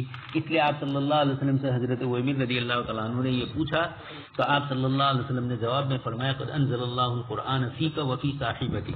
تمہاری اور تمہاری زوجہ حضرت خولہ ان کے متعلق اللہ تبارک و تعالیٰ کی طرف سے آیت نازل ہو چکی ہے. فامرہما رسول اللہ صلی اللہ علیہ وسلم بالملاعنتی. اس سے معلوم ہوتا ہے کہ آیت نازل ہو چکی ہے. اور حضرت ہلال کے قصے میں ہے کہ ابھی آیت نازل نہیں ہوئی. حضرت ہلال کو آپ صلی اللہ علیہ وسلم دوسری انداز سے گفتگو فرماتے ہیں، جیسا بھی میں نے کہا کہ فنزل جبرائیل علیہ السلام تشریف لائے. اس لیے معلوم ہوتا ہے کہ ہلال کا واقعہ پہلے پیش آیا اور ان کے شان نزول میں ہی آیت نازل ہوئی. والذین یرمون ازواجهم ولم یکن لهم شهداء الا انفسهم فشهادۃ احدهم. بس آپ صلی اللہ علیہ وسلم نے ان دونوں کو ملاعنہ کا حکم دیا بما سمی اللہ فی کتابہ، اس طریقے سے جو اللہ تبارک تعالیٰ نے اپنی کتاب میں ذکر فرمایا. فلعنہا، پس ان دونوں نے ملاعنہ کیا. ثم قال یا رسول اللہ، اور پھر اس کے بعد حضرت اویمر رضی اللہ تعالیٰ عنہ نے عرض کیا کہ اللہ کے رسول صلی اللہ علیہ وسلم ان حبستها فقد ظلمتها. اب میں اگر اس عورت کو روکے رکھوں تو میں نے اس پر ظلم کیا، اس لیے کہ میرا اور اس کا معاملہ صاف ہو چکا ہے اور یہ معاملہ ہمارے درمیان ہوا ہے. اب اگر میں ان کے ساتھ یہ کروں تو یہ میرے لیے اب ان کو روکنا کس طرح خوشگوار ہوگا. جب میں نے اپنی بیوی کو اجنبی کے ساتھ دیکھا تو میری اپنی طبیعت کا تقاضا یہ ہے کہ اب کسی طریقے سے میں ان کو اپنے ساتھ نہیں رکھ سکتا. خیر آگے اس کے بعد ہے آپ فطلقها، پس انہوں نے طلاق دی. تو لعان سے ہی طلاق ہو جائے گی یا طلاق دینا ضروری ہے، اور طلاق شوہر ہی کی کافی ہے یا قاضی کا ان کے درمیان طلاق کے بعد لعان کے بعد قاضی کا فیصلہ بھی ضروری ہے. آگے روایتیں آ رہی ہیں کتاب اللعان میں بھی، اور یہاں بھی ایک روایت ہے. محسوس یہی ہو رہا ہے اور ہمارے محشی صاحب نے بھی کئی دلیلوں سے آگے ذکر بھی کیا ہے، جس سے یہی معلوم ہوتا ہے کہ احناف کے نزدیک شوہر کی طلاق دینے کے بعد قاضی کی طرف سے فرقت ضروری ہے. قاضی جب فرقت کر دیں گے تو اس کے بعد ہی فطلقها تو یہاں روایت میں فرمایا، اور پھر اس کے بعد دوسری روایتوں میں یہ بھی ہے کہ آپ صلی اللہ علیہ وسلم نے ان کے درمیان جدائی فرمائی. اس لیے مناسب یہی ہے کہ عورت کا کچھ لوگوں نے یہ بھی کہا کہ جب وہ ان کی بیوی ہی اب نہیں رہی تو پھر طلاق کیسے ہوا، لیکن یہ صحیح نہیں ہے. کتاب اللہ نے جو لعان کی تشریح فرمائی ہے اسی کے مطابق ہوگا. اس لیے ہمارے یہاں جدائی قضائے قاضی سے ہوگی. آگے اس کی دلیلیں بھی وہاں ذکر کی جائے گی. آگے جملہ آپ صلی اللہ علیہ وسلم کا ایک روایت میں موجود ہے لا سبیل لک علیہا. آگے آ رہا ہے وہ لا سبیل لک علیہا کا جملہ ہی بتلاتا ہے کہ یہ آپ صلی اللہ علیہ وسلم کی قضا کے بعد ہی یہ مسئلہ ہوا. اور فطلقها انہوں نے سمجھا کہ لعان حرام نہیں کرتا، اس لیے انہوں نے طلاق کا ارادہ کیا. یعنی یہ جو ملاعنہ ہوا میاں بیوی کے درمیان، نفس ملاعنہ سے عورت جدا نہیں ہو جائے گی بلکہ شوہر کا طلاق دینا ضروری، اس لیے انہوں نے طلاق دی. وہ یہ سمجھے ہوں گے اور اب اس کے بعد وہ تو اپنے اعتبار سے سمجھے، اور پھر اس کے بعد آپ صلی اللہ علیہ وسلم کی طرف سے لعان کے اوپر فیصلہ ہوا. خیر یہ ائمہ کے درمیان دونوں قسم کی روایتیں ہیں، ہر ایک اپنے اپنے اعتبار سے استدلال کرتا ہے. فکان سنت لمن کان بعدهما فی المطلقین، بس یہی جدائی کا طریقہ باقی رہا. فکان سنتن، اب یہ سنت رہی، یعنی یہ ہے کہ جب میاں بیوی آپس میں لعان کرتے ہیں تو پھر اس کے بعد ان کے درمیان شوہر کی طلاق اور قاضی کے فیصلے کے بعد جدائی ہوتی ہے دو مطلقین کے درمیان. ثم قال رسول اللہ صلی اللہ علیہ وسلم انظروا، اس کو ہمارے یہاں فسق سے تعبیر کیا ہے. لعان فرقت فسق ہے، اس لیے لعان کو طلاق ثلاثہ کے درجے میں سمجھا گیا کچھ حضرات نے، اور ہم نے یہ کہا کہ صرف طلاق ثلاثہ نہیں، یعنی طلاق رجعی نہیں اور بائن بھی نہیں، بلکہ یہ فرقت فسق ہے. اس لیے اب دونوں کبھی جدا نہیں ہوتے، دونوں ایک دوسرے سے مل نہیں سکیں گے۔ قال رسول اللہ صلی اللہ علیہ وسلم، اس کے بعد آپ صلی اللہ علیہ وسلم نے چند علامتیں ذکر فرمائی۔ ان علامتوں کو یہاں ذکر کیا جاتا ہے کہ آپ صلی اللہ علیہ وسلم نے فرمایا کہ بچہ اس طریقے سے ہو تو یہ ہوگا، اور اس طریقے سے نہیں ہے تو پھر بچہ ان کا نہیں ہے۔ چنانچہ آپ صلی اللہ علیہ وسلم نے روایت میں جو چیزیں ذکر فرمائی اس میں چند کلمات آپ نے ذکر فرمائے۔ ثم فإن جاءت به أسحمہ، بس اگر بچہ اس طریقے کا ہے جو سانولا رنگ کا، تھوڑا سیاہی کی طرف، پھر اس کے بعد اجل عینین، سرمگی آنکھوں والا، عظیم الیتین، اور موتی سورین والا، خدلجت ساقین، اور پنڈلیاں بھی اس کی ابری ہوئی ہو، موتی پنڈلیاں ہو، تب تو سمجھوں گا۔ آپ صلی اللہ علیہ وسلم فرماتے فلا حسب ویمرا الا قد صدق علیہ، مگر حضرت ویمر رضی اللہ تعالیٰ عنہ نے سچا کہا۔ وان جاءت به احیمر، اور اگر بچہ سرخ رنگ والا ہوا، ہلکا سا یعنی سرخی کی طرف مائل، تو کأنہ وحرۃ، حدیث شریف میں مثال دے کر سمجھایا جیسے کہ گرگٹ ہوتا ہے، یا گرگٹ جیسے اسی سے ملتے جلتے دوسرے جانور ہوتے ہیں، چھوٹے سے ہوتے ہیں سرخ کلر کے۔ فلا احسب ویمرا الا قد کذب علیہ، بس نہیں شمار کروں گا ویمر رضی اللہ تعالیٰ عنہ کو مگر یہ کہ انہوں نے عورت پر جھوٹ کی نسبت کی۔ حاصل یہ نکلا کہ حضرت ویمر رضی اللہ تعالیٰ عنہ کی شکل و شباہت تھوڑی سرخی مائل تھی، اس لیے اگر بچہ وحرا پیدا ہوا تو حضرت یعنی باکھی کی شکل پر بیٹا ہوا ہے، اور اگر بچہ ان شکلوں میں ہوا اور اس کی یہ علامتیں جو اسحمہ، اجل عینین، سانولے رنگ کا، سرمگی آنکھوں والا، موتی سورین والا، اور موتی پنڈلیوں والا، تو یہ اس آدمی کی مشابہت ہے جس کی طرف یہ اپنی بیوی کو منسوب کر رہے تھے، گویا کہ یہ علامتیں اس آدمی کی ہے۔ اور اتفاق یہ ہوا کہ انہی علامتوں پر بچے کی پیدائش ہوئی، تو پھر آپ صلی اللہ علیہ وسلم نے ان کو اس بچے کو حضرت ویمر کا بیٹا نہیں قرار دیا، اور اس آدمی کا بھی بیٹا نہیں ہوگا۔ الولد للفراش وللعاہر الحجر، یہاں گواہ ہوتے تب تو عورت کو سزا ملتی، لیکن گواہ نہیں تھے اس لیے ملاعنہ ہوا، اور ملاعنہ دونوں کی طرف سے دونوں کو سزا ہے۔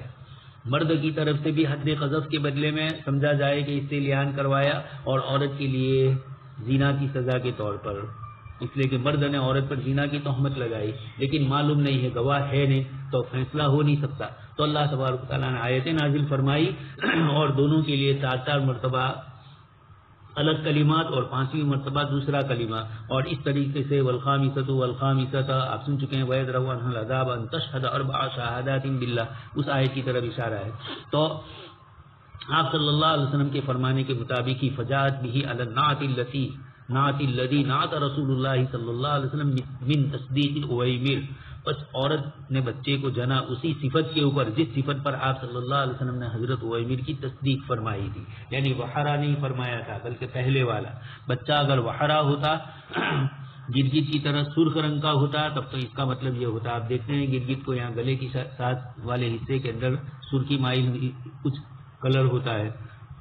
فقان بعد نصب الى امه، چنانچہ یہ بچہ اس کے بعد اپنی ماہی کی طرف منسوب ہوا۔ آگے آیت میں وہی قصہ پھر آ رہا ہے، والخامسۃ ان لعنت اللہ علیہ ان کان من الکاذبین، اور 5ویں مرتبہ عورت یہ بولے گی، مرد بولے گا، ان لعنت اللہ علیہ، اللہ تبارک تعالیٰ کی اس پر لعنت ہو، ان کان من الکاذبین، اگر وہ جھوٹوں میں سے ہے۔ اور عورت کے لیے فرمایا والخامسۃ ان غضب اللہ علیہ، اس لیے کہ عورتیں لعنت تو ایک دوسرے کو دیتی رہتی، اس لیے ان کے لیے لعنت کرنے میں کوئی بڑی چیز نہیں ہے، فوراً بول دیتی ہے تیرا ایسا ہونے تیرا ویسا ہو۔ رات دن دیکھتے ہی ہیں بددعاؤں اور سراپوں کے اندر عورتیں آگے ہوتی ہے، اس لیے 5ویں مرتبہ میں غضب اللہ کا لفظ فرمایا گیا، مردوں کے لیے وہی رکھا۔ خیر، اس آیت کریمہ میں بھی اسی واقعے کی طرف، اسی مسئلے کی طرف اشارہ ہے، وہی کہہ رہے ہیں ان رجلا اتى رسول اللہ صلی اللہ علیہ وسلم، حضرت ویمر رضی اللہ تعالیٰ عنہ آپ صلی اللہ علیہ وسلم کے پاس آئے اور عرض کیا ارائیت رجلا رأى مع امرأته رجلا ايقتله فتقتلونه ام کیف یفعل، وہ قتل کرے تو تم قتل کرو گے، تو کیا ہے؟ آپ صلی اللہ علیہ وسلم نے فرمایا فانزل اللہ فیہما، اللہ تبارک تعالیٰ نے ان میاں بیوی کے درمیان اویمر اور ان کی بیوی کے درمیان اللہ پاک نے حکم نازل فرمایا ما ذکر فی القرآن من التلاعن، جو قرآن کریم میں لعان کے سلسلے میں ذکر کیا گیا. معلوم یہ ہوا کہ اسی لیے آپ نے فرمایا فقال له رسول اللہ صلی اللہ علیہ وسلم قد قضی فیک وفی امرأتک. قضیہ کا لفظ ہے، تمہارے اور تمہاری بیوی کے درمیان اللہ تبارک تعالیٰ کی طرف سے فیصلہ ہو چکا ہے، یعنی آیت نازل ہو چکی ہے. اسی قسم کے دوسرے واقعے میں حضرت ہلال کے فطلعنا وانا شاہد عند رسول اللہ صلی اللہ علیہ وسلم ففارقها. راوی فرماتے ہیں کہ میں حضور کے پاس حاضر تھا، آپ صلی اللہ علیہ وسلم نے ان کے درمیان جدائی فرمائی. یہاں ففارقها فکانت سنتا ان یفرق بین المتلاعنین، ان کے درمیان ان یفرق دونوں کے درمیان جدائی کی جائے گی. تو یہ ففارقها یہ لفظ بتلا رہا ہے، احناف اس کی سے استدلال کرتے ہیں. وکانت حاملا، وہ عورت حاملہ تھی، فانکر حملها، شوہر نے جو اپنی بیوی پر الزام لگایا تھا وہ یہی بات تھی، انہوں نے اپنی بیوی کے حمل کا انکار کیا تھا، یعنی یہ بچہ میرا نہیں ہے. وکان ابنها یدعی الیہا، چنانچہ بعد میں اس بیٹے کی نسبت اپنی ماں ہی کی طرف ہوتی تھی، اس کو اس کے باپ کے نام سے نہیں پکارا جاتا تھا. ثم جرت السنۃ فی المیراث، چنانچہ میراث میں بھی یہ طریقہ جاری رہا ان یریثها کہ یہ بچہ وارث ہوگا اپنی والدہ کا، وتریث منها اور عورت اس کی وارثہ ہوگی. ما فرض اللہ لها جو اللہ تبارک تعالیٰ نے اس کے لیے مقرر فرمایا ہے. اللہ یعنی گویا اب یہ بچہ اپنے باپ کا وارث نہیں ہوگا، اس بچے کا انتقال ہو جائے اور باپ یہ زندہ ہو، باپ سے مراد وہی جن کی نکاح میں یہ عورت تھی، تو اب یہ شوہر اس کا باپ نہیں کہا جائے گا، اس لیے وہ اس سے وارث نہیں ہوگا. یہ بچہ اپنی ماں سے وارث ہوگا اور اس کا باپ بھی نہیں، جس آدمی نے اس سے زنا کیا تھا اس سے بھی کوئی تعلق نہیں. وللآخر الحجر، اس لیے ماں اور بیٹا دونوں ایک دوسرے سے وارث ہونے والے ہیں. آگے اس کے بعد باب قوله ويدرأ عنها العذاب ان تشهد 4 شهادات بالله انه لمن الكاذبين.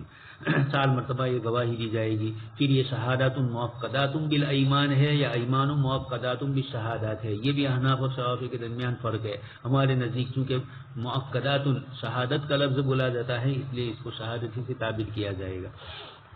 حضرت اکرمہ فرماتے ہیں ابن عباس رضی اللہ تعالیٰ عنہ سے، اب یہ دوسرا قصہ آیا. حضرت ہلال ابن امیہ رضی اللہ تعالیٰ عنہ قذف امرأتہ، انہوں نے اپنی بیوی کو طلاق دی تھی آپ صلی اللہ علیہ وسلم کے موجودگی میں بشریک ابن سحمہ، ان کی طرف نسبت کرتے ہوئے. فقال النبی صلی اللہ علیہ وسلم سحمہ ان کی والدہ کا نام ہے. فقال النبی صلی اللہ علیہ وسلم البینۃ او حد فی ظہرک. آپ صلی اللہ علیہ وسلم نے یہ دیکھیے، اب حضرت ہلال کو تو آپ یہ فرماتے ہیں اور حضرت اویمر کو وہ فرماتے ہیں کہ تمہارا اور تمہاری بیوی کے متعلق آیت نازل ہو چکی. یہی اس بات کی دلیل ہے کہ حضرت اویمر رضی اللہ تعالیٰ عنہ کے سلسلے میں یہ آیت نازل نہیں ہوئی ہے، لیکن آپ صلی اللہ علیہ وسلم نے فرمایا کہ تمہارے حق میں مراد تمہارے جیسے واقعے میں. اس لیے یا رسول اللہ، اچھا یہ فرماتے ہیں صحابی رضی اللہ تعالیٰ عنہ، حضرت ہلال ابن امیہ کا یہ واقعہ پیش آیا. فقال النبی صلی اللہ علیہ وسلم البینۃ او حد فی ظہرک، یا تو گواہ لے آؤ، البینۃ یعنی احضر البینۃ گواہ لے آؤ، او حد فی ظہرک والا نحد فی ظہرک، ورنہ ہم تمہارے پشت کے اوپر کوڑے مانیں گے. فقال یا رسول اللہ اذا رأى احدنا على امرأته رجلا ينطلق يلتمس البینہ. حضرت ہلال نے کہا کہ اللہ کے رسول صلی اللہ علیہ وسلم جب ہم میں سے کوئی اپنی بیوی کو کسی اجنبی کے ساتھ دیکھے تو کیا وہ گواہ تلاش کرنے جائے گا؟ یعنی اس کا غصہ اتنا ہوگا کہ گواہ نہیں تلاش کرے گا، فوراً مارنے کی کوشش کرے گا. فجعل النبی صلی اللہ علیہ وسلم یقول البینۃ والا حد فی ظہرک. حضور فرمانے کہ میرے پاس ابھی کوئی حکم نہیں آیا، یہی حکم ہے، اس لیے تمہیں گواہ لانا ہوگا ورنہ تمہاری پشت پر کوڑے پڑیں گے. فقال ہلال والذی بعثک بالحق انی لصادق. حضرت ہلال نے فرمایا کہ جس ذات نے آپ کو حق کے ساتھ بھیجا بے شک میں سچا ہوں. وَلَيُنزِلَنَّ اللَّهُ مَا يُبَرِّئُ ظَهْرِي مِنَ الْحَدِّ. اللہ تبارک تعالیٰ ایسی آیت ضرور نازل فرمائیں گے کہ جس میں اللہ تبارک تعالیٰ کی طرف سے میرے حق میں کوئی فیصلہ ہو جائے اور میری برات کا اللہ تبارک تعالیٰ کی طرف سے اظہار ہو جائے.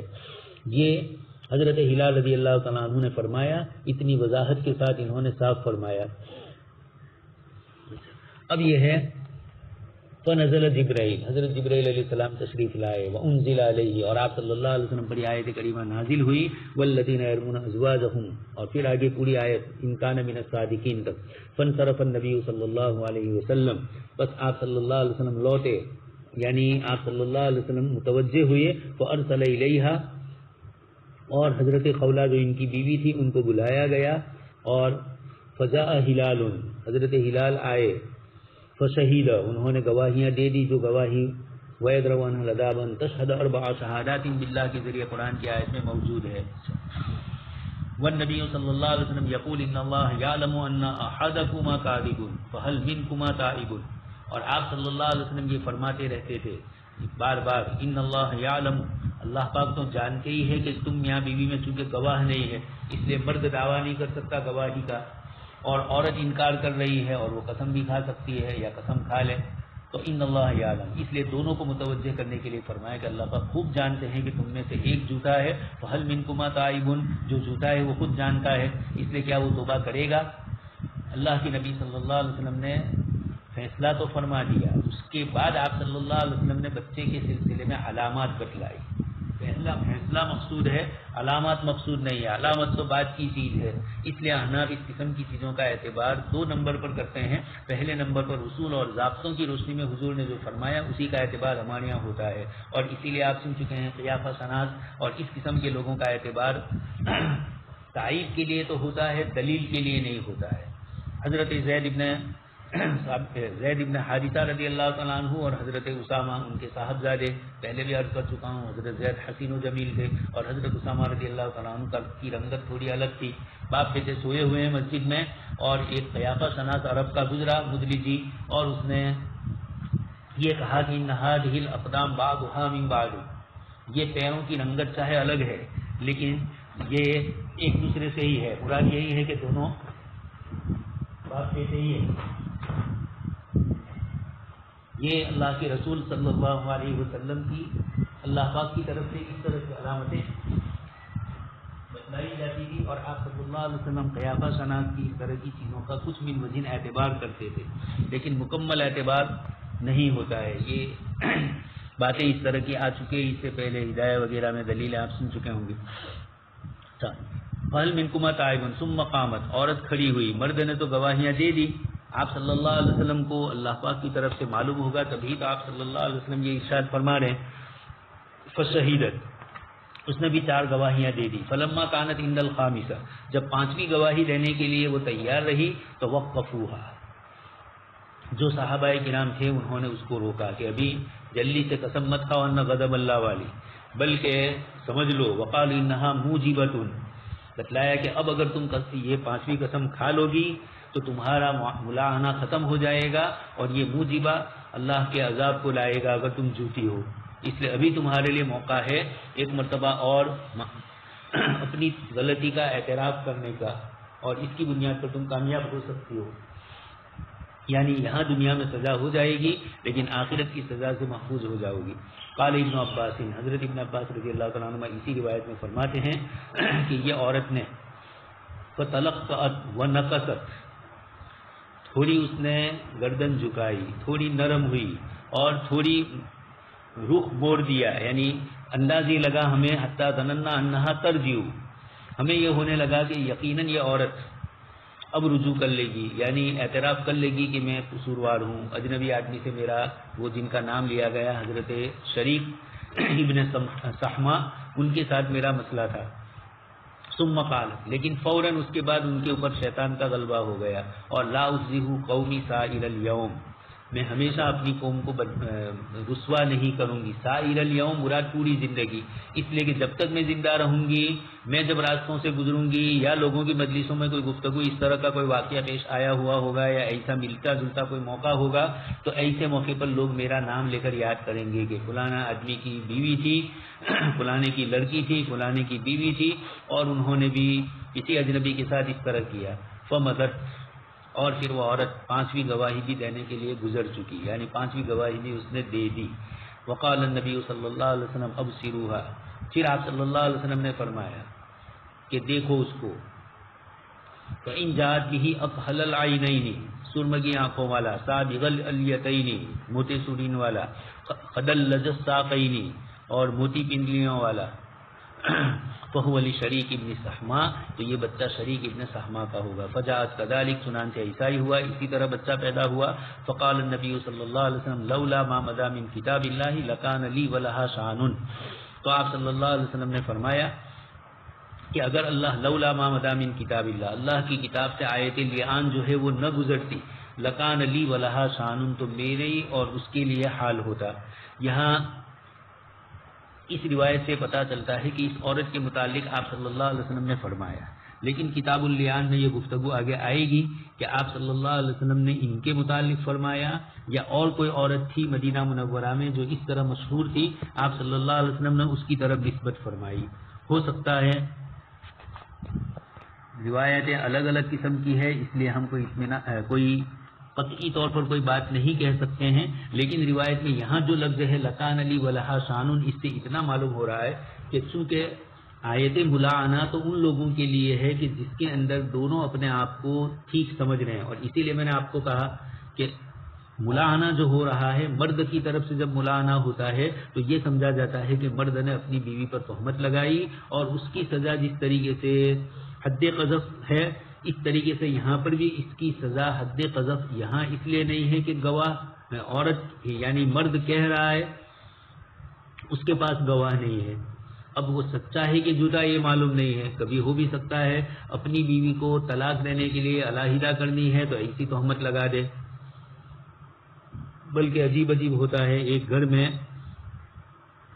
ایک لڑکی کو طلاق دینی تھی، اس کا شوہر دوسری جگہ رہتا تھا دوسرے ملک میں، اور یہاں یہ لوگ اس کو پسند نہیں کرتے تھے، تو خسر نے جان بوجھ کر اس کو چھیڑا تاکہ اس کے بعد لڑکی کے لیے یہ حرام ہو جائے. اس طرح کی بھی شکلیں سامنے آتی ہے، مسائل جانتے ہیں تو اس کا غلط ہیلا کرتے ہیں. خیر، یہاں اتنی بات ہے کہ آپ صلی اللہ علیہ وسلم یہ فرماتے ہیں کہ یہ قصے کے ظاہر سے معلوم ہوتا ہے کہ عورت غلطی پر ہے اور مرد حق کے اوپر ہے، صحیح ہے، یعنی اس کے اپنے دعوے میں صحیح ہے، اپنی بیوی پر جو الزام لگا رہا ہے وہ الزام نہیں ہے، وہ حقیقت ہے. تو اصولی طور پر تو اب عورت کو حد زنا لگنی چاہیے، لیکن چونکہ مرد کے پاس گواہ نہیں ہے اس لیے کتاب اللہ کی آیت نے جب یہ فرما دیا والذین یرمون ازواجہم ولم یکن لہم شہداء الا انفسہم، تو پھر قرآن نے شہادتوں کے ذریعے گواہی دلوائی. اور یہی شہادت جب مرد بولنے کے بعد عورت بول رہی ہے تو عورت کے لیے بھی احتمال ہے کہ غلطی ہو اور یہ بھی احتمال ہے کہ سچی ہو. تو اس بنیاد کے اوپر عورت کو اب یہ سمجھا جائے گا کہ عورت جب لیان کر رہی ہے تو یہ اپنے اوپر اسلامی سزا کو گویا نافذ کر رہی ہے، یہ سزا کا نفاذ ہو رہا ہے. حالانکہ یہاں نہیں ہوگا، اس کو تو 4-5 گواہیاں دے کر بات پوری ہو جائے گی، میاں بیوی ایک دوسرے سے الگ ہو جائیں گے، لیکن ظاہری شکل یہ ہے. تو آپ صلی اللہ علیہ وسلم یہاں فرماتے ہیں کہ یہ ظاہر میں ہے لیان کا مسئلہ، لیکن حقیقت میں یہ حد قذف کا مسئلہ تھا. لیکن چونکہ اللہ کی کتاب میں آیت نازل ہوئی اور ہمارے پاس گواہ نہیں ہے اس لیے ہم نے یہ نہیں کیا. البتہ علامتیں آپ صلی اللہ علیہ وسلم نے بتلائی تھی، اسی علامت کے مطابق بچے کی پیدائش ہوئی. آگے اس کے بعد والخامسۃ ان غضب اللہ علیہا ان کان من الصادقین. حضرت نافع عبداللہ ابن عمر سے فرماتے ہیں ان رجلا رما امرأتہ، حضرت ویمر رضی اللہ تعالیٰ عنہ کا قصہ ہے، اپنی بیوی کے اوپر انہوں نے زنا کی نسبت کی. فانتفا من ولدہا فی زمان رسول اللہ صلی اللہ علیہ وسلم، لڑکے کا انکار کیا. فامر بہما رسول اللہ، آپ صلی اللہ علیہ وسلم نے ان دونوں کو بلایا. آپ جانتے ہیں لیان کس کو کہا جاتا ہے اور تہمت کس کو کہا جاتا ہے. شوہر انکار کر رہا ہے بچے کا، تو امر بہما، ان دونوں کا آپ صلی اللہ علیہ وسلم نے لیان کا حکم دیا. فطلعنا کما قال اللہ، پس ان دونوں نے لیان کیا جیسا اللہ پاک نے قرآن میں فرمایا. ثم قضى بالولد للمرأة، پھر بچے کے لیے فیصلہ ہوا عورت کے لیے، یعنی آپ صلی اللہ علیہ وسلم نے بچے کو عورت کی طرف منسوب کیا، مرد کی طرف نہیں کیا. سن ہی چکے آپ روایت. وفرق بین المتلاعنین، یہاں بھی لفظ آیا فرق، آپ صلی اللہ علیہ وسلم نے ان دونوں کے درمیان جدائی کروائی. اس لیے احناف کہتے ہیں قضاء قاضی ضروری ہے. آگے اس کے بعد باب قولہ عز وجل ان الذین جاؤوا بالافک عصبۃ منکم، آیت کریمہ کے بعد افاق کا لفظ آیا ہے، افاق اثیم، اس کو امام بخاری رحمۃ اللہ علیہ فرماتے ہیں کذاب. ان الذین جاؤوا بالافک عصبۃ منکم لا تحسبوه شرا لکم، بے شک وہ لوگ جنہوں نے بالافک، وہ لوگ جو جھوٹ کے ساتھ آئے حضرت عائشہ صدیقہ رضی اللہ تعالیٰ عنہ کے معاملے میں، عصبۃ منکم، یہ تم ہی میں سے ایک جماعت ہے. مطلب منافقین جو بظاہر اسلام کا دعویٰ کر رہے ہیں وہ اور کچھ مسلمان بھی اس میں شریک ہو گئے. لا تحسبوہ شرا لکم، تم اس کو تمہارے حق میں شر نہ سمجھو.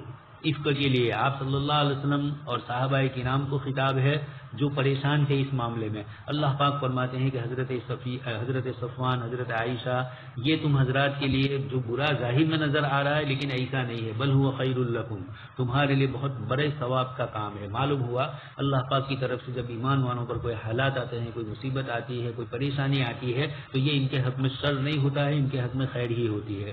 عجبا لامر المؤمن ان امرہ کلہ لہ خیر، حدیث شریف میں فرمایا ولیس ذلک الا للمؤمن، یہ مومن ہی کی شان ہے کہ اللہ پاک کی طرف سے مصیبت بھی راحت اور راحت تو راحت ہی ہے. بل هو خیر لکم، تمہارے حق میں یہ بہتر ہے. لکل امرئ منہم ما اکتسب من الاثم، ہر آدمی کے لیے جو کچھ اس نے کمایا، لکل امرئ منہم، جن نے جو حصہ لیا، ما اکتسب من الاثم، جو گناہ میں سے اس نے کمایا وہ اس کو ملے گا، یعنی گناہ کی سزا ملے گی. اور والذی تولی کبرہ منہم لہ عذاب عظیم، اور وہ شخص جس نے سب سے زیادہ حصہ لیا ان میں، اس کے لیے بڑا عذاب ہے. اس سے مراد عبداللہ ابن ابی ہے. آگے ایک روایت میں حضرت حسان کی طرف اس آیت کی نسبت کی گئی لیکن وہ مراد نہیں ہے، وہ من وجہن تو ہے، لکل امرئ منہم ما اکتسب کے ضمن میں آ گئے اور ان پر اللہ کے رسول صلی اللہ علیہ وسلم کی طرف سے سزائیں بھی نافذ ہو چکی. آگے اس کے بعد والی حضرت عائشہ رضی اللہ تعالیٰ عنہ فرماتی ہے والذی تولی کبرہ قالت عبداللہ ابن ابی، یہ یاد رکھنا ہے اس لیے کہ آگے حضرت عائشہ رضی اللہ تعالیٰ عنہ کو مسروق کہتے ہیں حضرت حسان کے متعلق کہ والذی تولی کبرہ. حضرت عائشہ رضی اللہ تعالیٰ عنہ خاموش رہتی ہے ایک موقع پر، ویسے تو حضرت عائشہ نے نفی ہی کی کہ والذی تولی کبرہ سے مراد عبداللہ ابن ابی ہے، حضرت حسان نہیں ہے، لیکن ایک موقع پر وہ خاموش رہی تو یہ پہلے بتلا چکی ہے اس لیے خاموش رہی ہو. آگے ولولا سمیعتموہ قلتم ما یکون لنا، ایسا کیوں نہیں ہوا کہ جب تم نے اس کو سنا تو تم یہ کہتے ما یکون لنا، ہمارے لیے مناسب نہیں ہے ان نتکلم بہذا، حضرت عائشہ اور حضرت صفوان کے سلسلے کی ہم گفتگو کریں. سبحانک ھذا بہتان عظیم، اللہ پاک کی ذات عالی پاک ہے اور یہ بہت بڑا الزام ہے. لولا جاءوا علیہ باربعۃ شہداء، یہ اس کے اوپر 4 گواہ کیوں نہیں لائے. فاذا یاتوا بالشہداء، عبداللہ ابن ابی وغیرہ کو کہا جا رہا ہے، پس اگر وہ گواہ نہیں لائے فاولئک عند اللہ هم الکاذبون، اللہ پاک کے یہاں یہ جھوٹے لوگ ہیں. آگے اس کے بعد وہی روایت ہے جو اس سے پہلے 2 مرتبہ آ چکی ہے حضرت عائشہ کے حوالے سے بھی اور ان کی والدہ حضرت ام رومان کے حوالے سے بھی. ابھی مغازی میں یہ روایت آپ سن چکے ہیں غزوہ بنی مصطلق کے اندر جب واقعہ پیش آیا تھا حضرت عائشہ والا، تو اس پورے قصے کو امام بخاری رحمۃ اللہ علیہ نے مغازی میں پیش کر دیا ہے اور ایک ایک لفظ پر میں گفتگو کر چکا ہوں.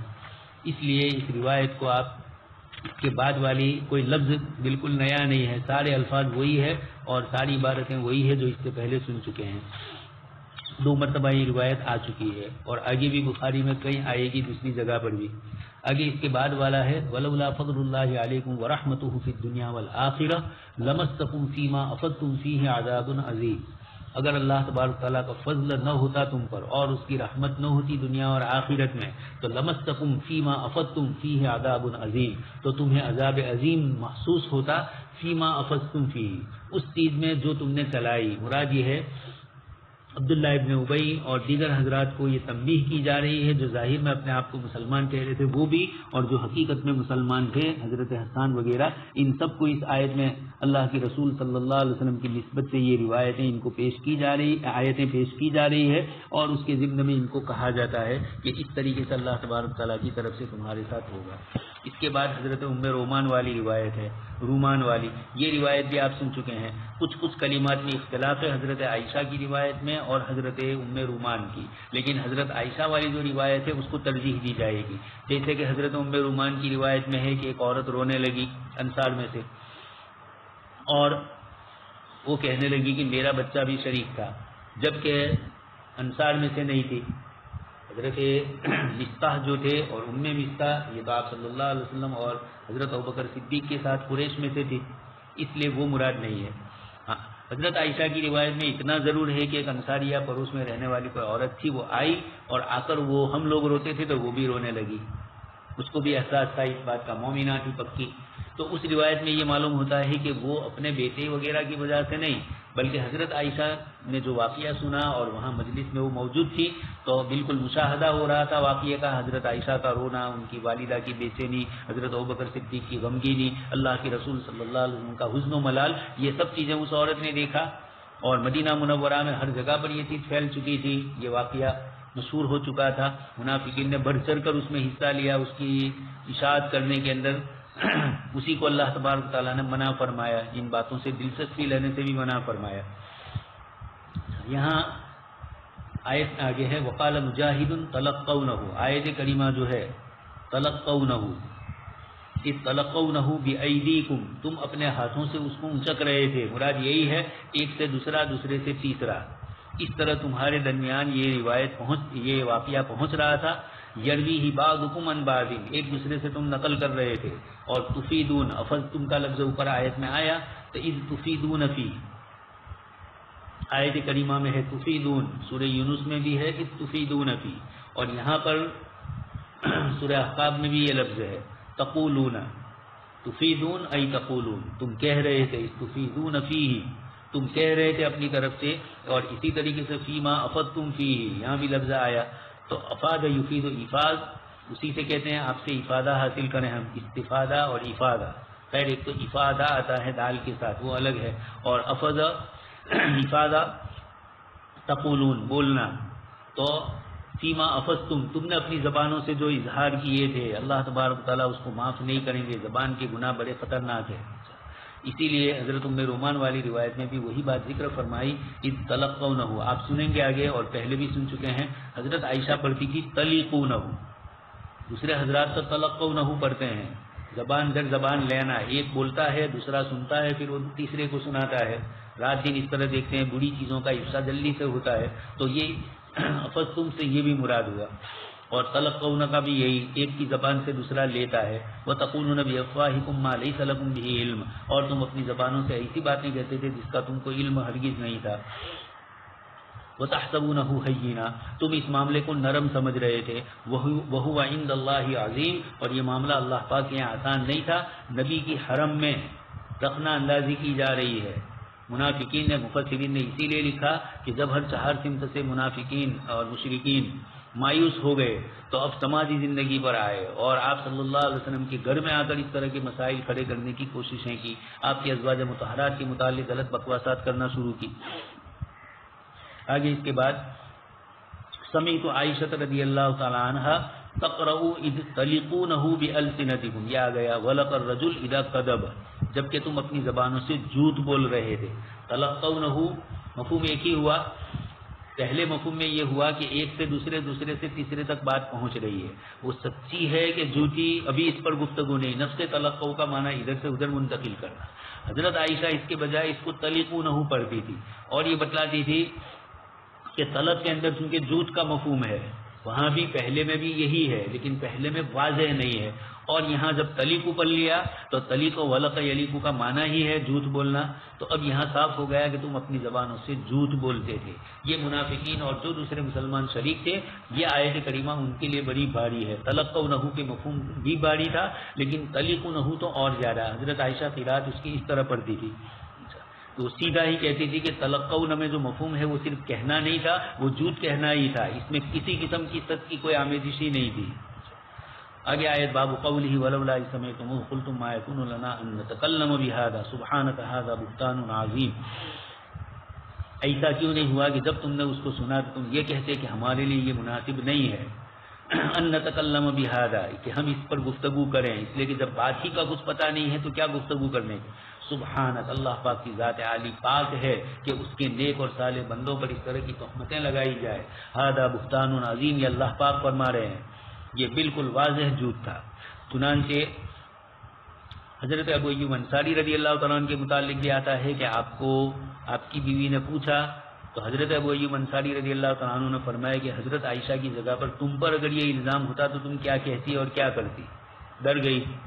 فرمایا کہ حضرت عائشہ کے متعلق بھی یہی سوچا جائے. اللہ پاک نے آیت نازل فرمائی کہ جب تمہارے سامنے اس کو کہا جائے یعظکم اللہ ان تعودوا، اللہ پاک تمہیں اس طرح کی باتیں دوبارہ کہنے سے نصیحت فرماتے ہیں. یعظکم اللہ، وعظ کر رہے ہیں اللہ پاک، یہ بہت بڑی چیز ہے. آگے حضرت عائشہ رضی اللہ تعالیٰ عنہ کا وہی قصہ دوبارہ ذکر کیا گیا. اس کا اچھا یہ تو ہو گیا. یہاں ایک اور واقعہ ذکر کرتے ہیں. حضرت ابن ابی ملیکہ فرماتے ہیں استأذن ابن عباس قبیل موتها علی عائشہ. حضرت عائشہ صدیقہ رضی اللہ تعالیٰ عنہ کے انتقال سے پہلے جب آپ بیمار تھی اور آپ کو تھوڑی کچھ موت کی بے چینی اور بے قراری اور بے ہوشی جیسا طاری ہوتا تھا، اس موقع پر حضرت عبداللہ ابن عباس رضی اللہ تعالیٰ عنہ تشریف لائے حضرت عائشہ کے پاس. وہی مغلوبۃ، اور وہ موت کی بے چینی میں یعنی مغلوب الحال تھی. قالت اخشى اللہ ان یثنی علیہ، اس حال میں یعنی بے چین اور پریشان تھی. اس حال میں حضرت عبداللہ ابن عباس رضی اللہ تعالیٰ عنہما آپ کے پاس آنے کی اجازت مانگ رہے ہیں. حضرت عبداللہ ابن عباس رضی اللہ تعالیٰ عنہما حضرت عائشہ کا جو آزاد شدہ غلام تھے حضرت ذکوان، حضرت ابن عباس رضی اللہ تعالیٰ عنہ نے ان سے اجازت مانگی. ذکوان نے حضرت عائشہ رضی اللہ تعالیٰ عنہ سے فرمایا. حضرت عائشہ رضی اللہ تعالیٰ عنہ نے پہلے تو یہ کہا کہ وہ میری تعریف کریں گی، اور میں اس موقع پر اپنی تعریف نہیں چاہتی، میں دنیا سے رخصت ہو رہی ہوں. میرے اوپر اللہ کا خوف اور غلبہ اور اللہ کی خشیت ہونی چاہیے. اپنی ذات کی طرف نسبت اور اپنی تعریف میں میرے لیے مناسب نہیں ہے، اس لیے میں حضرت عبداللہ ابن عباس کو آنا مناسب نہیں سمجھتی ہوں. لیکن فقیر ابن عم رسول اللہ، ان کے بھتیجے حضرت عبداللہ ابن عبد الرحمن ابن ابی بکر حضرت عائشہ کے بھتیجے ہیں. حضرت عبداللہ نے کہا کہ ابن عم رسول اللہ، آپ کے پاس آنے والی شخصیت جناب رسول اللہ صلی اللہ علیہ وسلم کے چچا زاد بھائی ہے. ومن وجوہ المسلمین، اور مسلمانوں میں بڑا مقام رکھتے ہیں. عزیز طلبہ، ابن عباس اور ابن عمر کا مقام جو تھا وہ علمی دنیا کا مقام تھا، عملی دنیا کا مقام تھا. اس لیے دنیا میں سب سے بڑا مقام نسبتیں بھی ہے. جیسے حضور کی نسبت چچا زاد بھائی ہونے کی، یہ بھی اپنی جگہ پر اچھی ہے، لیکن اس کے ساتھ ساتھ من وجوہ المسلمین ایسے ہی وہ نہیں تھے. مدینہ منورہ حبر العلم تھا، وہ علم کے بحر العلم بھی تھے، سمندر بھی تھے، اور علم میں غوطہ زن تھے. اس لیے حضرت عبداللہ ابن عباس رضی اللہ تعالیٰ عنہ کا علم و عمل کی بنیاد پر ایک بڑا مقام تھا. حضرت عائشہ رضی اللہ تعالیٰ عنہ کو دو نسبتیں کی ان کے بھتیجے نے، کہ ایک تو رسول اللہ کی نسبت ہے اور ایک مسلمانوں میں ان کا ایک بڑا مقام ہے علم عملی. قالت اذنوا له، جب یہ فرمایا تو حضرت عائشہ نے کہا آنے دیجیے.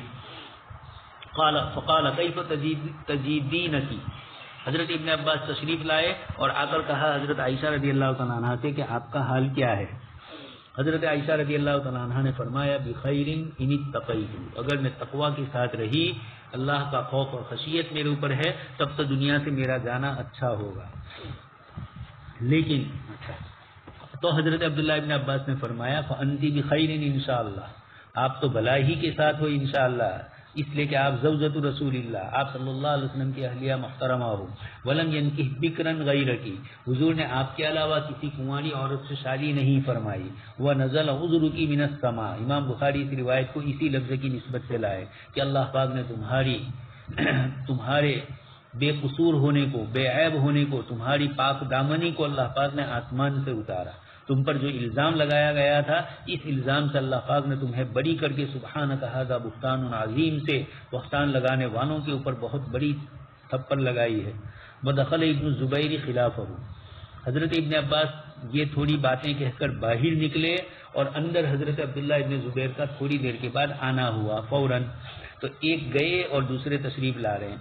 فقالت دخل ابن عباس فاثنى علیہ، تو حضرت عائشہ صدیقہ رضی اللہ تعالیٰ عنہ نے اپنے بھانجے حضرت عبداللہ ابن زبیر سے فرمایا کہ ابن عباس یہاں تشریف لائے تھے اور انہوں نے میری تعریف کی تھی. ووددت انی کنت نسیا منسیا، اور میں یہ چاہتی ہوں کہ میں بھولی بسری ہو جاؤں، یعنی میرا کوئی تذکرہ نہ ہو. حضرت مریم رضی اللہ تعالیٰ عنہ نے جیسے جملہ فرمایا، اس روایت میں حضرت عبداللہ ابن زبیر والے واقعے میں اتنا اضافہ ہے، اور حضرت ابن عباس رضی اللہ تعالیٰ عنہ کی گفتگو دوسری ہے. یہ حضرت عائشہ رضی اللہ تعالیٰ عنہ کی تواضع اور مسکنت تھی کہ اپنے آپ کو نبی کی بیوی ہونے کے باوجود اور آپ صلی اللہ علیہ وسلم کی طرف سے کتنی اللہ پاک کی طرف سے اوپر سے سلام آئی، کتنی آپ کی فضیلتیں ذکر کی گئی روایتوں میں آپ صلی اللہ علیہ وسلم کی زبان مبارک سے، لیکن حضرت عائشہ رضی اللہ تعالیٰ عنہ موت کے وقت خشیت ان پر غالب ہے. حضرت عبداللہ ابن عباس استاذن علی عائشہ رضی اللہ تعالیٰ عنہ نحوہ ولم یذکر نسیا منسیا، اس روایت میں یہ الفاظ نہیں ہے لیکن عبداللہ ابن زبیر والے میں ہے. آگے ہے باب قوله یعیدکم اللہ ان تعودوا لمثلہ ابدا. اللہ تبارک و تعالیٰ نے فرمایا اللہ پاک تمہیں وعظ کرتے ہیں ان تعودوا لمثلہ ابدا کہ ہرگز اس قسم کی چیزوں کی طرف مت لوٹنا ہے، یعنی حضرت عائشہ رضی اللہ تعالیٰ عنہ پر جو تہمت لگائی گئی اس قسم کی چیزوں میں اب دوبارہ کسی مومنہ عورت کی طرف منسوب مت کرنا۔ حضرت عائشہ فرماتی ہے قالت جاء حسان بن ثابت، مسروق فرماتے ہیں کہ حضرت عائشہ رضی اللہ تعالیٰ عنہ بیٹھی ہوئی ہے اور ان کے پاس حضرت حسان بن ثابت رضی اللہ تعالیٰ عنہ تشریف لائے، یستأذن علیہا اجازت مانگ رہے ہیں، قلت تو میں نے، مسروق کہتے ہیں کہ میں نے کہا اتأذنین لہذا کیا تم ان کو اجازت دیتی ہو، مراد یہی ہے کہ یہ تو ان لوگوں کے ساتھ ہے جنہوں نے آپ پر تہمت لگائی تھی۔ حضرت عائشہ نے فرمایا اولیس قد اصابہ عذاب عظیم، کیا آپ نہیں دیکھ رہے ہیں کہ ان کو نابینائی نے پکڑ لیا۔ سفیان روایت میں فرماتے ہیں تعنی ذہاب بصری، ان کی بینائی کا چلا جانا، اس سے پہلے بھی روایت آ چکی ہے۔ بس حضرت حسان نے یہ شعر پڑھا حسان رضان ما تظن بریبۃ وتصبح غرسا من لحوم الغوافل، پاک دامن ہے، رضان مکمل عقل والی ہے، جن پر کوئی تہمت اور الزام نہیں لگایا جا سکتا ہے، ما تظن بریبۃ، جن پر کوئی الزام اور تہمت نہیں لگائی جا سکتی، وتصبح غرسا، اور وہ صبح کرتی ہے بھوک کی حالت میں، من لحوم الغوافل، بولی بالی عورتوں کے گوشت سے، مراد وہی اشارہ ہے ایحب احدکم ان یاکل لحم اخیہ میتا، اس کی طرف اشارہ ہے۔ حضرت عائشہ نے آگے فرمایا لیکن انت، لیکن آپ تو ایسے نہیں ہے، مراد یہ تھا کہ آپ نے تو میرے اوپر تہمت لگا لی تھی، میری غیبت آپ کر چکے ہیں۔ خیر حضرت حسان اس پر بھی کچھ نہیں بولے۔ یہ حضرت حسان کا بھی اخلاص تھا کہ حضرت عائشہ پر تہمت لگانے کے بعد ان کے اوپر جو بیتی وہ جانتے ہیں، وہ خود جانتے ہوں گے کہ کیسا حال ہوا ہوگا۔ تو حضرت حسان رضی اللہ تعالیٰ عنہ اس قسم کی چیزوں کے بعد حضرت عائشہ کے پاس جاتے تھے اور علمی اور حضرت عائشہ رضی اللہ تعالیٰ عنہ کو تسکین دیتے تھے۔ ان کا جانا خود اس بات کی دلیل ہے کہ اپنے گناہ پر وہ نادم تھے، ورنہ لوگ جا ہی نہیں سکتے ہیں، پیر بھاری ہو جاتے ہیں۔ حضرت حسان رضی اللہ تعالیٰ عنہ مخلص تھے، اس لیے آپ حضرت عائشہ صدیقہ رضی اللہ تعالیٰ عنہ کے پاس جاتے تھے وہی پردوں وغیرہ کے اہتمام کے ساتھ۔ اس حال میں تو ویسے بھی نابینا تھے، لیکن ویسے بھی صحابہ کرام جو بھی حضرت عائشہ کی خدمت میں علمی حصول کے لیے جاتے تھے وہ سارا وقرن فی بیوتکن ولا تبرجن تبرج الجاہلیۃ الاولی، ازواج مطہرات کے لیے بھی مکمل پاک دامنی تھی اور جانے والے بھی اسی طرح جاتے تھے۔ حسان رضان ما تظن بریبۃ، یہ اشعار بھی حضرت حسان نے حضرت عائشہ صدیقہ رضی اللہ تعالیٰ عنہ کے لیے پڑھے۔ اچھا، حضرت عائشہ صدیقہ رضی اللہ تعالیٰ عنہ فرماتی ہے کہ میں نے حضرت حسان کے ساتھ یہ معاملہ کیوں کیا، اس لیے کہ اللہ کے رسول صلی اللہ علیہ وسلم کے دفاع میں وہ آگے رہتے تھے۔ ان کے اشعار مشرکین کے لیے بڑی کات ہوتے تھے، بڑی پریشان کن ہوتے تھے، ان کے اشعار سے وہ ان کو چبھتے تھے، اس لیے حضرت حسان مخلص تھے۔ آ گئے بھول میں، اس سے یہ بھی پتا چلا کہ اگر ہمارے ساتھ کسی کا کوئی معاملہ اچانک اس قسم کا ہو اور اس آدمی کی یہ طبیعت نہ ہو، رات دن ہم اس کا تجربہ کر چکے ہوں، تو اتفاقی طور پر اگر اس سے یہ قصور ہو گیا ہے تو اس قصور کا بار بار استحضار یا اس کے سامنے اس کا ذکر کرنا مناسب نہیں ہے۔ حضرت عائشہ نے صرف لیکن انت فرمایا، آگے اس سے نہیں بڑھی، اور یہ بھی ہنسی مذاق کی بات ہے۔ وہ تعریف کر رہے ہیں حضرت عائشہ کی اور حضرت عائشہ فرماتی ہے کہ یہ میری تعریف آپ اس وقت کرتے تو زیادہ مناسب تھی، یہی اشعار آپ اس وقت پڑھتے، لیکن خیر اللہ پاک کا نظام ہے، اس کے ساتھ کیا معاملہ ہوتا ہے کوئی تکبر نہیں کر سکتا، کوئی فخر نہیں کر سکتا۔ فلا تزکوا انفسکم هو اعلم بمن اتقى، اللہ ہی جانتے ہیں کون متقی ہے، کون مزکی ہے، کون مزکا اور مصفا ہے، اللہ تبارک و تعالیٰ ہی مزکی ہے۔ اصل آگے وَيُبَيِّنُ اللَّهُ لَكُمُ الْآيَاتِ وَاللَّهُ عَلِيمٌ حَكِيمٌ، اللہ تبارک تعالیٰ تمہارے سامنے آیتوں کو بیان فرماتے ہیں۔ واللہ علیم حکیم، اللہ پاک کی ذات ہی علم والی ہے اور اللہ پاک کی ذات ہی حکمت والی ہے۔ حضرت عائشہ والی روایت مسروق فرماتے ہیں حسان ابن ثابت حضرت عائشہ کے پاس آئے، فسبب اور تسبیب کے طور پر یہ اشعار پڑھے۔ یہ اس طرح کے اشعار آپ متنبی پڑھتے ہیں، شروع کے اندر چند اشعار آتے ہیں، اسی طریقے سے اس وقت جو اسلامی ناول آتی ہے ان میں بھی وہی انداز ہوتا ہے جو دوسری ناولوں میں ہوتا ہے۔ شروع میں کچھ اس طرح کی باتیں ہوتی ہیں جس کا انداز ہی نہیں ہوتا ہے اور پھر اس کے بعد آگے جا کر وہ سمجھ میں آتا ہے، تو تشبیب کے طور پر کچھ اشعار ہوتے ہیں۔ حضرت حسان رضی اللہ تعالیٰ عنہ بھی حضرت عائشہ صدیقہ رضی اللہ تعالیٰ عنہ کے لیے حسان رضان علی یہ تشبیبی اشعار ہے جن میں تعریف کی جاتی ہے کسی کی۔ قالت لست كذاك، حضرت عائشہ نے فرمایا کہ آپ تو ایسے نہیں ہیں۔ قلت تدعین مثل هذا يدخل عليك، یہ مسروق کہہ رہے ہیں کہ یہ مسروق کی طرف سے، خیر جذبہ میں تھا. باقی مسروق کو یہ جاننا چاہیے کہ جو کچھ بھی ہوا لیکن مسروق صحابی نہیں ہے, اور حضرت حسان ابن ثابت رضی اللہ تعالیٰ عنہ صحابی ہے. تو تدعین مثل هذا يدخل علیہ, آپ کے پاس یہ آتے ہیں اور آپ ان کو آنے دیتی ہے, جبکہ اللہ پاک نے آیت میں فرمایا والذی تولی کبرہ منہم لہ عذاب عظیم. اس کے جواب میں حضرت عائشہ نے رد نہیں کیا کہ یہ والذی تولی کبرہ عبداللہ حضرت حسان ابن ثابت کے لیے نہیں ہے بلکہ عبداللہ کے لیے ہے. لیکن پہلے میں آپ کو کہہ چکا ہوں, پہلی روایت آپ سن چکے کہ حضرت عائشہ نے فرمایا کہ یہ عبداللہ ابن ابی کے لیے ہے. اس لیے یہاں حضرت عائشہ رضی اللہ تعالیٰ عنہ جانتی تھی کہ مسروق بھی جانتے ہیں کہ والذی تولی کبرہ حضرت حسان کے لیے نہیں ہے بلکہ والذی تولی کبرہ عبداللہ ابن ابی کے لیے ہے.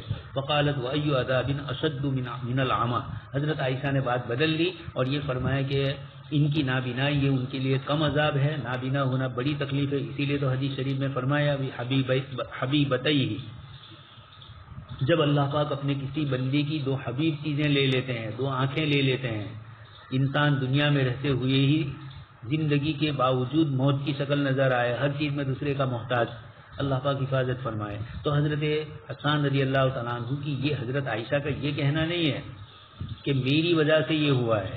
حضرت عائشہ یہ فرماتی ہے کہ یہ دیکھ لیجئے آپ, ان کو تکلیف ہو رہی ہے, یہ معاملات رات دن دیکھے اللہ تبارک و تعالیٰ اپنے بندوں کو مکمل پاک اور صاف کرنا چاہتے ہیں. حضرت مفتی صاحب کو دیکھا, بڑی تکلیف, اذیت, دنیاوی رسوائی, ظاہری شکلیں جو لوگوں نے بنوانے کی کوشش کی, اللہ تبارک و تعالیٰ نے ان سب سے محفوظ فرما لیا. کوئی فیصلہ آنے سے پہلے ہی اللہ پاک نے آپ کو اٹھا لیا, یہ اللہ تبارک و تعالیٰ کی طرف سے. لیکن وقتی طور پر حالات آئے, اس لیے وَأَيُّ عَذَابٍ, یہ عذاب مراد نہیں ہے. حضرت عائشہ رضی اللہ تعالیٰ عنہ بس محض اشارہ کرنا چاہتی ہے, اور بات یہ ہے کہ دنیا میں اللہ تبارک و تعالیٰ یہ چیزیں دے دیتے ہیں, مرنے کے بعد والی ہمیشہ ہمیشہ کی زندگی میں یہاں سے پاک صاف کر کے لے جاتے ہیں. آپ صلی اللہ علیہ وسلم نے ایک صحابی کو دیکھا کہ بہت کمزور ہو رہے ہیں, پوچھا کہ بھائی ایسا کیوں؟ تو کہا میں یہ دعا مانگ رہا ہوں کہ وہاں جو عذاب ہونے والا ہو اس میں سے کچھ مجھے یہاں دنیا میں دے دیجیے. آپ صلی اللہ علیہ وسلم نے فرمایا نہیں, اللہ تبارک و تعالیٰ سے عافیت ہی مانگو, ہم تو کمزور ہے, اس کی طاقت ہے کہ وہ بڑے سے بڑے ظالم کو بھی اس کر نیگو کر دیتے ہیں, لیکن ہم کیوں اللہ کے عذاب کے مقابلے میں اپنے آپ کو بے باک بنائیں, بلکہ یہی مانگے, ہم تو کچھ نہیں برداشت کر سکنے والے ہیں. باب قولہ ان الذین یحبون ان تشیع الفاحشہ فی الذین آمنوا, بے شک وہ لوگ جو چاہتے ہیں یہ کہ برائی اور منکرات کی چیزیں شائع ہو, پھیل جائے ایمان والوں میں, ان کے لیے دردناک عذاب ہے دنیا اور آخرت میں. اور اللہ تبارک و تعالیٰ خوب جانتے ہیں اور تم نہیں جانتے ہو. اگر اللہ تبارک و تعالیٰ کا فضل تم پر اور اس کی رحمت نہ ہوتی, اور یہ بات نہ ہوتی کہ اللہ تبارک و تعالیٰ معاف کرنے والے, رحم کرنے والے ہیں, تو پھر جزا محذوف لعاجلکم بالعقوبہ, لولا کا جواب, تو یقیناً اللہ تبارک و تعالیٰ دنیا میں جلدی سے عذاب دے دیتے. لیکن اللہ تبارک و تعالیٰ نے پھر بھی عبداللہ ابن ابی وغیرہ کو دنیاوی اعتبار سے اس وقت عذاب نہیں دیا. تو یحبون ان تشیع الفاحشہ, اس آیت کی روشنی میں عصر حاضر میں جو لوگ گناہ اور برائیوں کے اڈے لگائے ہوئے ہیں, اور جو سماج اور سوسائٹی کے اندر بے حیائی, بے شرمی, ننگاپن, ناچ گان اور غلط قسم کی فلمیں اور غلط قسم کی چیزیں رات دن جو آ رہی ہے, اس آیت کریمہ میں اللہ تبارک تعالیٰ فرماتے ہیں ایسوں کے لیے بڑا دردناک عذاب ہے. ولا یأتل اولو الفضل منکم والسعة ان یؤتوا اولی القربى والمساکین والمہاجرین فی سبیل اللہ وليعفوا وليصفحوا الا تحبون ان یغفر اللہ لکم واللہ غفور رحیم. اور قسم نہ کھائیں تم میں سے فضل والے اور وسعت والے, ان یؤتوا اولی القربى, یہ کہ وہ قریبی رشتہ داروں کو کچھ دے, اور مساکین کو اور مہاجرین کو, اللہ کے راستے میں ہجرت کرنے والوں کو چاہیے کہ درگزر سے کام لے اور معاف فرما دے. الا تحبون, کیا تم یہ نہیں چاہتے ہو کہ اللہ تبارک تعالیٰ تمہاری مغفرت فرمائے؟ اللہ تبارک تعالیٰ بخشنے والے, رحم کرنے والے ہیں. جب یہ آیت کریمہ نازل ہوئی آپ سن چکے ہیں, حضرت ابوبکر صدیق رضی اللہ تعالیٰ عنہ نے حضرت مصطح کے متعلق جب معلوم ہوا کہ حضرت عائشہ صدیقہ پر تہمت لگانے میں حضرت مصطح بھی شریک ہے, تو آپ کے قریبی رشتہ دار تھے, حضرت ابوبکر صدیق نے قسم کھا لی کہ اب میں مصطح کو جو کچھ اب تک دیتا تھا کچھ نہیں دوں گا.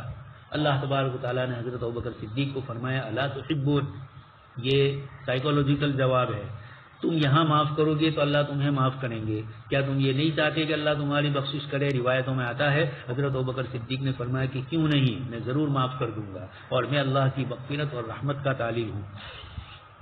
اللہ تبارک تعالیٰ نے ولا یأتلی قسم کھانے کا مفہوم ہے، اچھا اولو الفضل منکم والسعۃ، اللہ نے جن کو فضل والا بھی بنایا، مراد جن کے اخلاق بھی اچھے ہیں، اعمال والے ہیں، اور وسعۃ اور مالداری بھی جن کو اللہ نے عطا فرمائی، ان یؤتوا اولی القربى، یہ ان کے قریبی رشتہ دار تھے، والمساکین اس فہرست میں بھی آتے تھے، اور والمہاجرین فی سبیل اللہ، مصطح اور ام مصطح مہاجرین میں سے ہے، والیعفوا والیصفحوا، عفو اور صفح۔ علماء مفسرین فرماتے ہیں کہ عفو کا معنی تو معاف کرنا ہے، اور صفح کا معنی یہ ہے کہ کسی مجلس میں کسی موقع پر کبھی کوئی طعنہ نہ دیا جائے، یہ صفح کہا جاتا ہے۔ مسروق نے کہا تو حضرت عائشہ بولی ہے، اور وہ بھی مختصراً جملہ کہا، یہ مسروق کو خاموش کرنے کے لیے کہا، ورنہ حضرت عائشہ رضی اللہ تعالیٰ عنہ ان کو اپنی مجلس میں بلاتی تھی، اور اس لیے بلاتی تھی کہ وہ آپ صلی اللہ علیہ وسلم کی تعریف کرتے تھے تو مشرکین کو اذیت ہوتی تھی، مشرکین آپ کو اذیت دیتے تھے، حسان رضی اللہ تعالیٰ عنہ کی جبرائیل امین تائید کرتے تھے، اور آپ صلی اللہ علیہ وسلم فرماتے ہیں کہ روح القدس تمہاری تائید کر رہے ہیں۔ آگے اس کے بعد وہی روایت ہے جو اس سے پہلے پھر آ چکی ہے، دوبارہ یہ روایت یہاں لائی گئی، لما ذکر من شان الذی ذکر، اور پوری روایت حضرت عائشہ وہی نقل کرتی ہے جس کے اندر آپ کے اوپر تہمت لگائی گئی۔ آپ صلی اللہ علیہ وسلم اشیروا علیہ فی اناس ابنوا اہلی، وہ لوگ جنہوں نے میرے ازواج مطہرات کے اوپر تہمت لگائی، اتہموا ابنو کا معنی، اور دوسرے کوئی کلمات نئے نہیں ہیں، وہی ہے جو آپ اس سے پہلے سن چکے ہیں، پوری روایت اسی طرح ہے۔ یہ آیا وقت جاءت امرأة من الانصار فهي جالسة بالباب فقلت الا تستحي من هذه المرأة ان تذكر شيئا فوعد رسول الله صلی اللہ علیہ وسلم فالتفت الى ابي فقلت اجبه۔ حضرت عائشہ صدیقہ رضی اللہ تعالیٰ عنہا ایک انصاریہ عورت کا ذکر کرتی ہے، وہ دروازے پر بیٹھی ہوئی تھی، تو میں نے کہا الا تستحي من هذه المرأة ان تذكر شيئا، یہ واقعہ نقل ہو رہا تھا، حضرت عائشہ سے گفتگو ہو رہی تھی، تو میں نے کہا کہ کیا آپ لوگ اس سے شرم نہیں کرتے؟ تو آپ صلی اللہ علیہ وسلم نے وعظ فرمانا شروع کیا۔ حضرت عائشہ یہ سمجھی تھی کہ کسی کو معلوم نہیں ہے، جبکہ مدینہ منورہ میں سب کو یہ قصہ معلوم ہو چکا تھا، اس لیے اس کی طرف اشارہ فرما رہے ہیں۔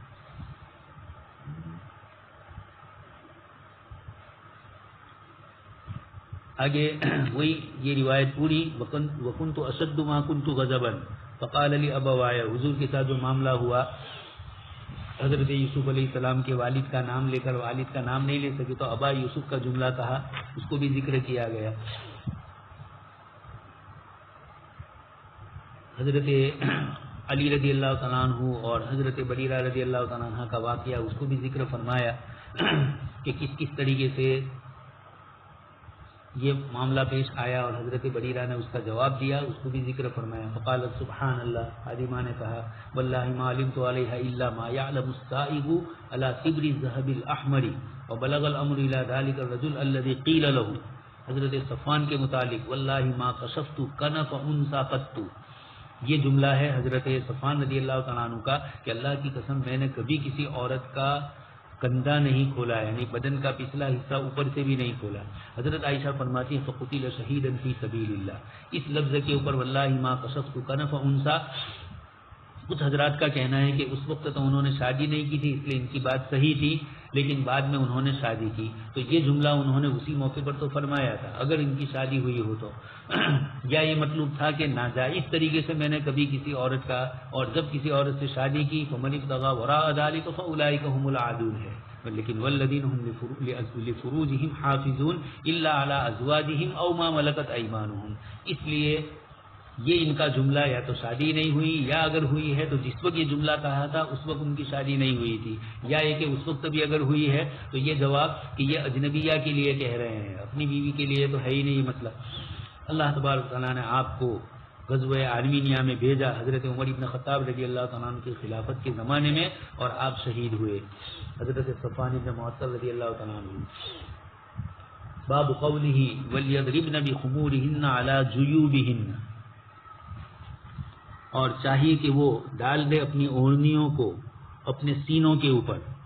حضرت عائشہ صدیقہ رضی اللہ تعالیٰ عنہ روایت نقل کرتی ہے، آگے اللہ تبارک تعالیٰ رحم فرمائے،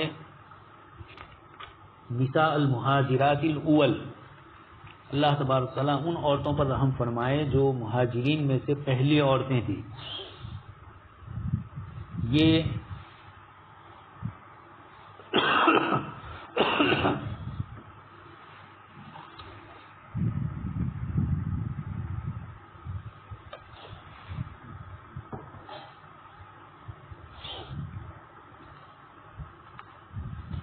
حضرت بریرہ کا ایک جملہ ابھی روایت میں آیا، وہ چھوٹ گیا.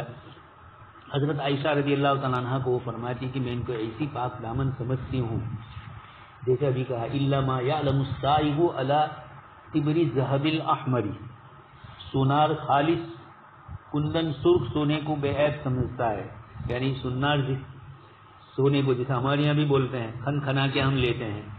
کسی کے متعلق کبھی کہے کہ آپ نے ایسے آدمی کو لیا تو کہا کھن کھنا کر. بزرگوں نے خلافت دی، حضرت مفتی محمود صاحب رحمۃ اللہ علیہ کو، حضرت شیخ زکریا رحمۃ اللہ علیہ نے آپ میں لکھا ہے بہت آزما کر. شروع کے خادم تھے، شروع کے آپ کے خلفاء میں ہے، 40-50 سال تک زندہ رہے. اس کے بعد حضرت شیخ رحمۃ اللہ علیہ، تو یہ بڑی لمبی چوڑی، ان کو بھی حضرت مولانا منور صاحب، تو یہ وہ حضرات ہیں جن کو حضرت شیخ فرماتے ہیں کہ ہم نے ان کو کھن کھنا کے لیا ہے. اس طریقے سے یہ حضرت عائشہ کے متعلق حضرت بریرہ فرماتی ہے کہ جس طریقے سے ایک سونار سونے کو، خالص سونے کو مکمل اطمینان ہوتا ہے اور اب اس سے وہ زیورات بنانے کی تیاری کرتا ہے، اس میں اس کو کوئی شک نہیں ہوتا ہے اس لیے کہ مکمل وہ ہے.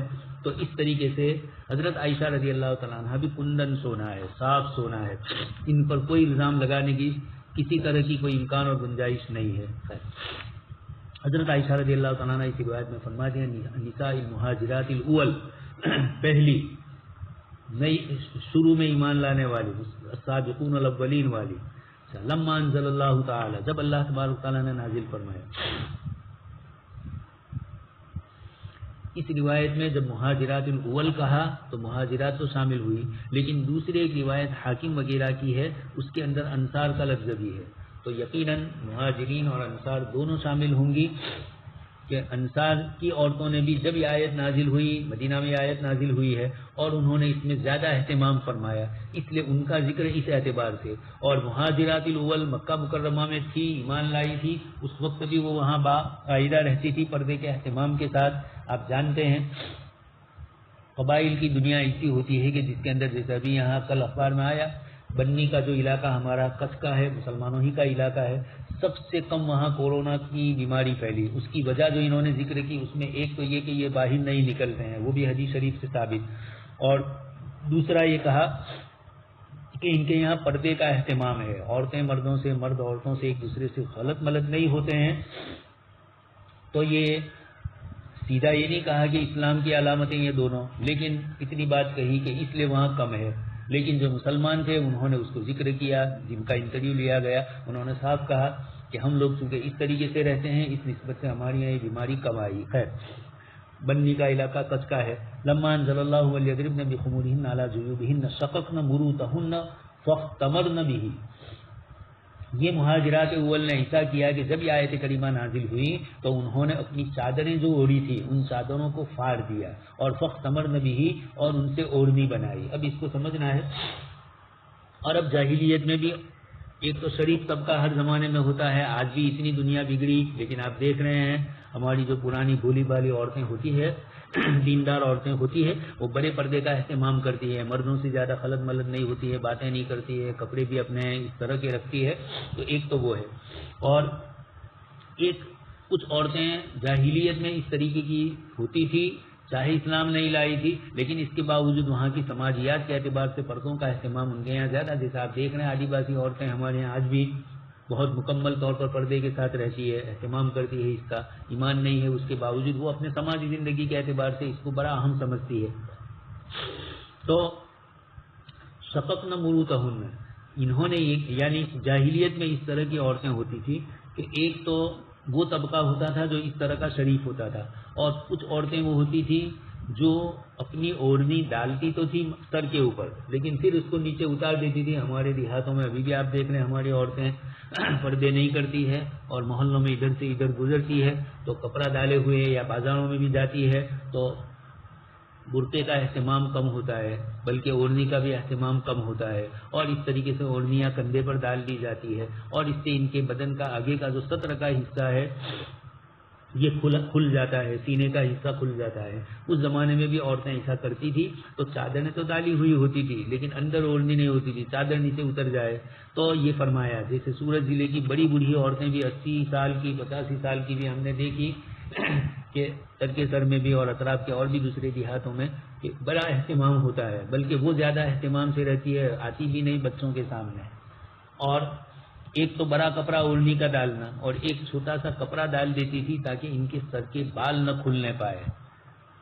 یہ اہتمام بہت زیادہ ابھی بھی وہاں دیہاتوں میں ہے، تو یہ اہتمام ہمارے علاقے میں یہاں نہیں ہے۔ تو عورتیں اس طریقے سے اس زمانے میں بھی جب یہ آیتیں نازل ہوئی تو انصار کی عورتیں اور مہاجرین کی عورتوں نے یہ کیا کہ جیسی ہی آیت نازل ہوئی ان کے پاس اوڑھنی تو تھی نہیں، وہی چادر تھی، تو چادر کا کونا کاٹ دیا اور اس کو اوڑھنی کی شکل میں بنا کر پہلے اس سے ڈھانپ لیا اپنے چہرے کو، اور پھر اوپر سے چادر ڈالی زیادہ اہتمام کے لیے۔ آگے حضرت صفیہ بنت شیبہ حضرت عائشہ سے روایت نقل کرتی ہے، وَلْيَضْرِبْنَ بِخُمُورِهِنَّ عَلَى جُيُوبِهِنَّ، فرماتے ہیں اخذنا اُزُورَهُنَّ فَسَقَقْنَهَا مِنْ قِبَلِ الْحَوَاشِي، انہوں نے اپنے تہبند کو لیا، فَسَقَقْنَهَا مِنْ قِبَلِ الْحَوَاشِي، اور ان کی جو سائڈ سے حواشی لگے ہوئے تھے، حواشی کا مطلب جیسے اوڑھنیوں کے اوپر پتیاں ہوتی ہے، فَاخْتَمَرْنَ بِهَا، اور اس کے ذریعے انہوں نے اس کو باندھ دیا۔ سبحان اللہ وبحمدہ، سبحانک اللہم وبحمدک، نشہد ان لا الہ الا انت، نستغفرک ونتوب الیک۔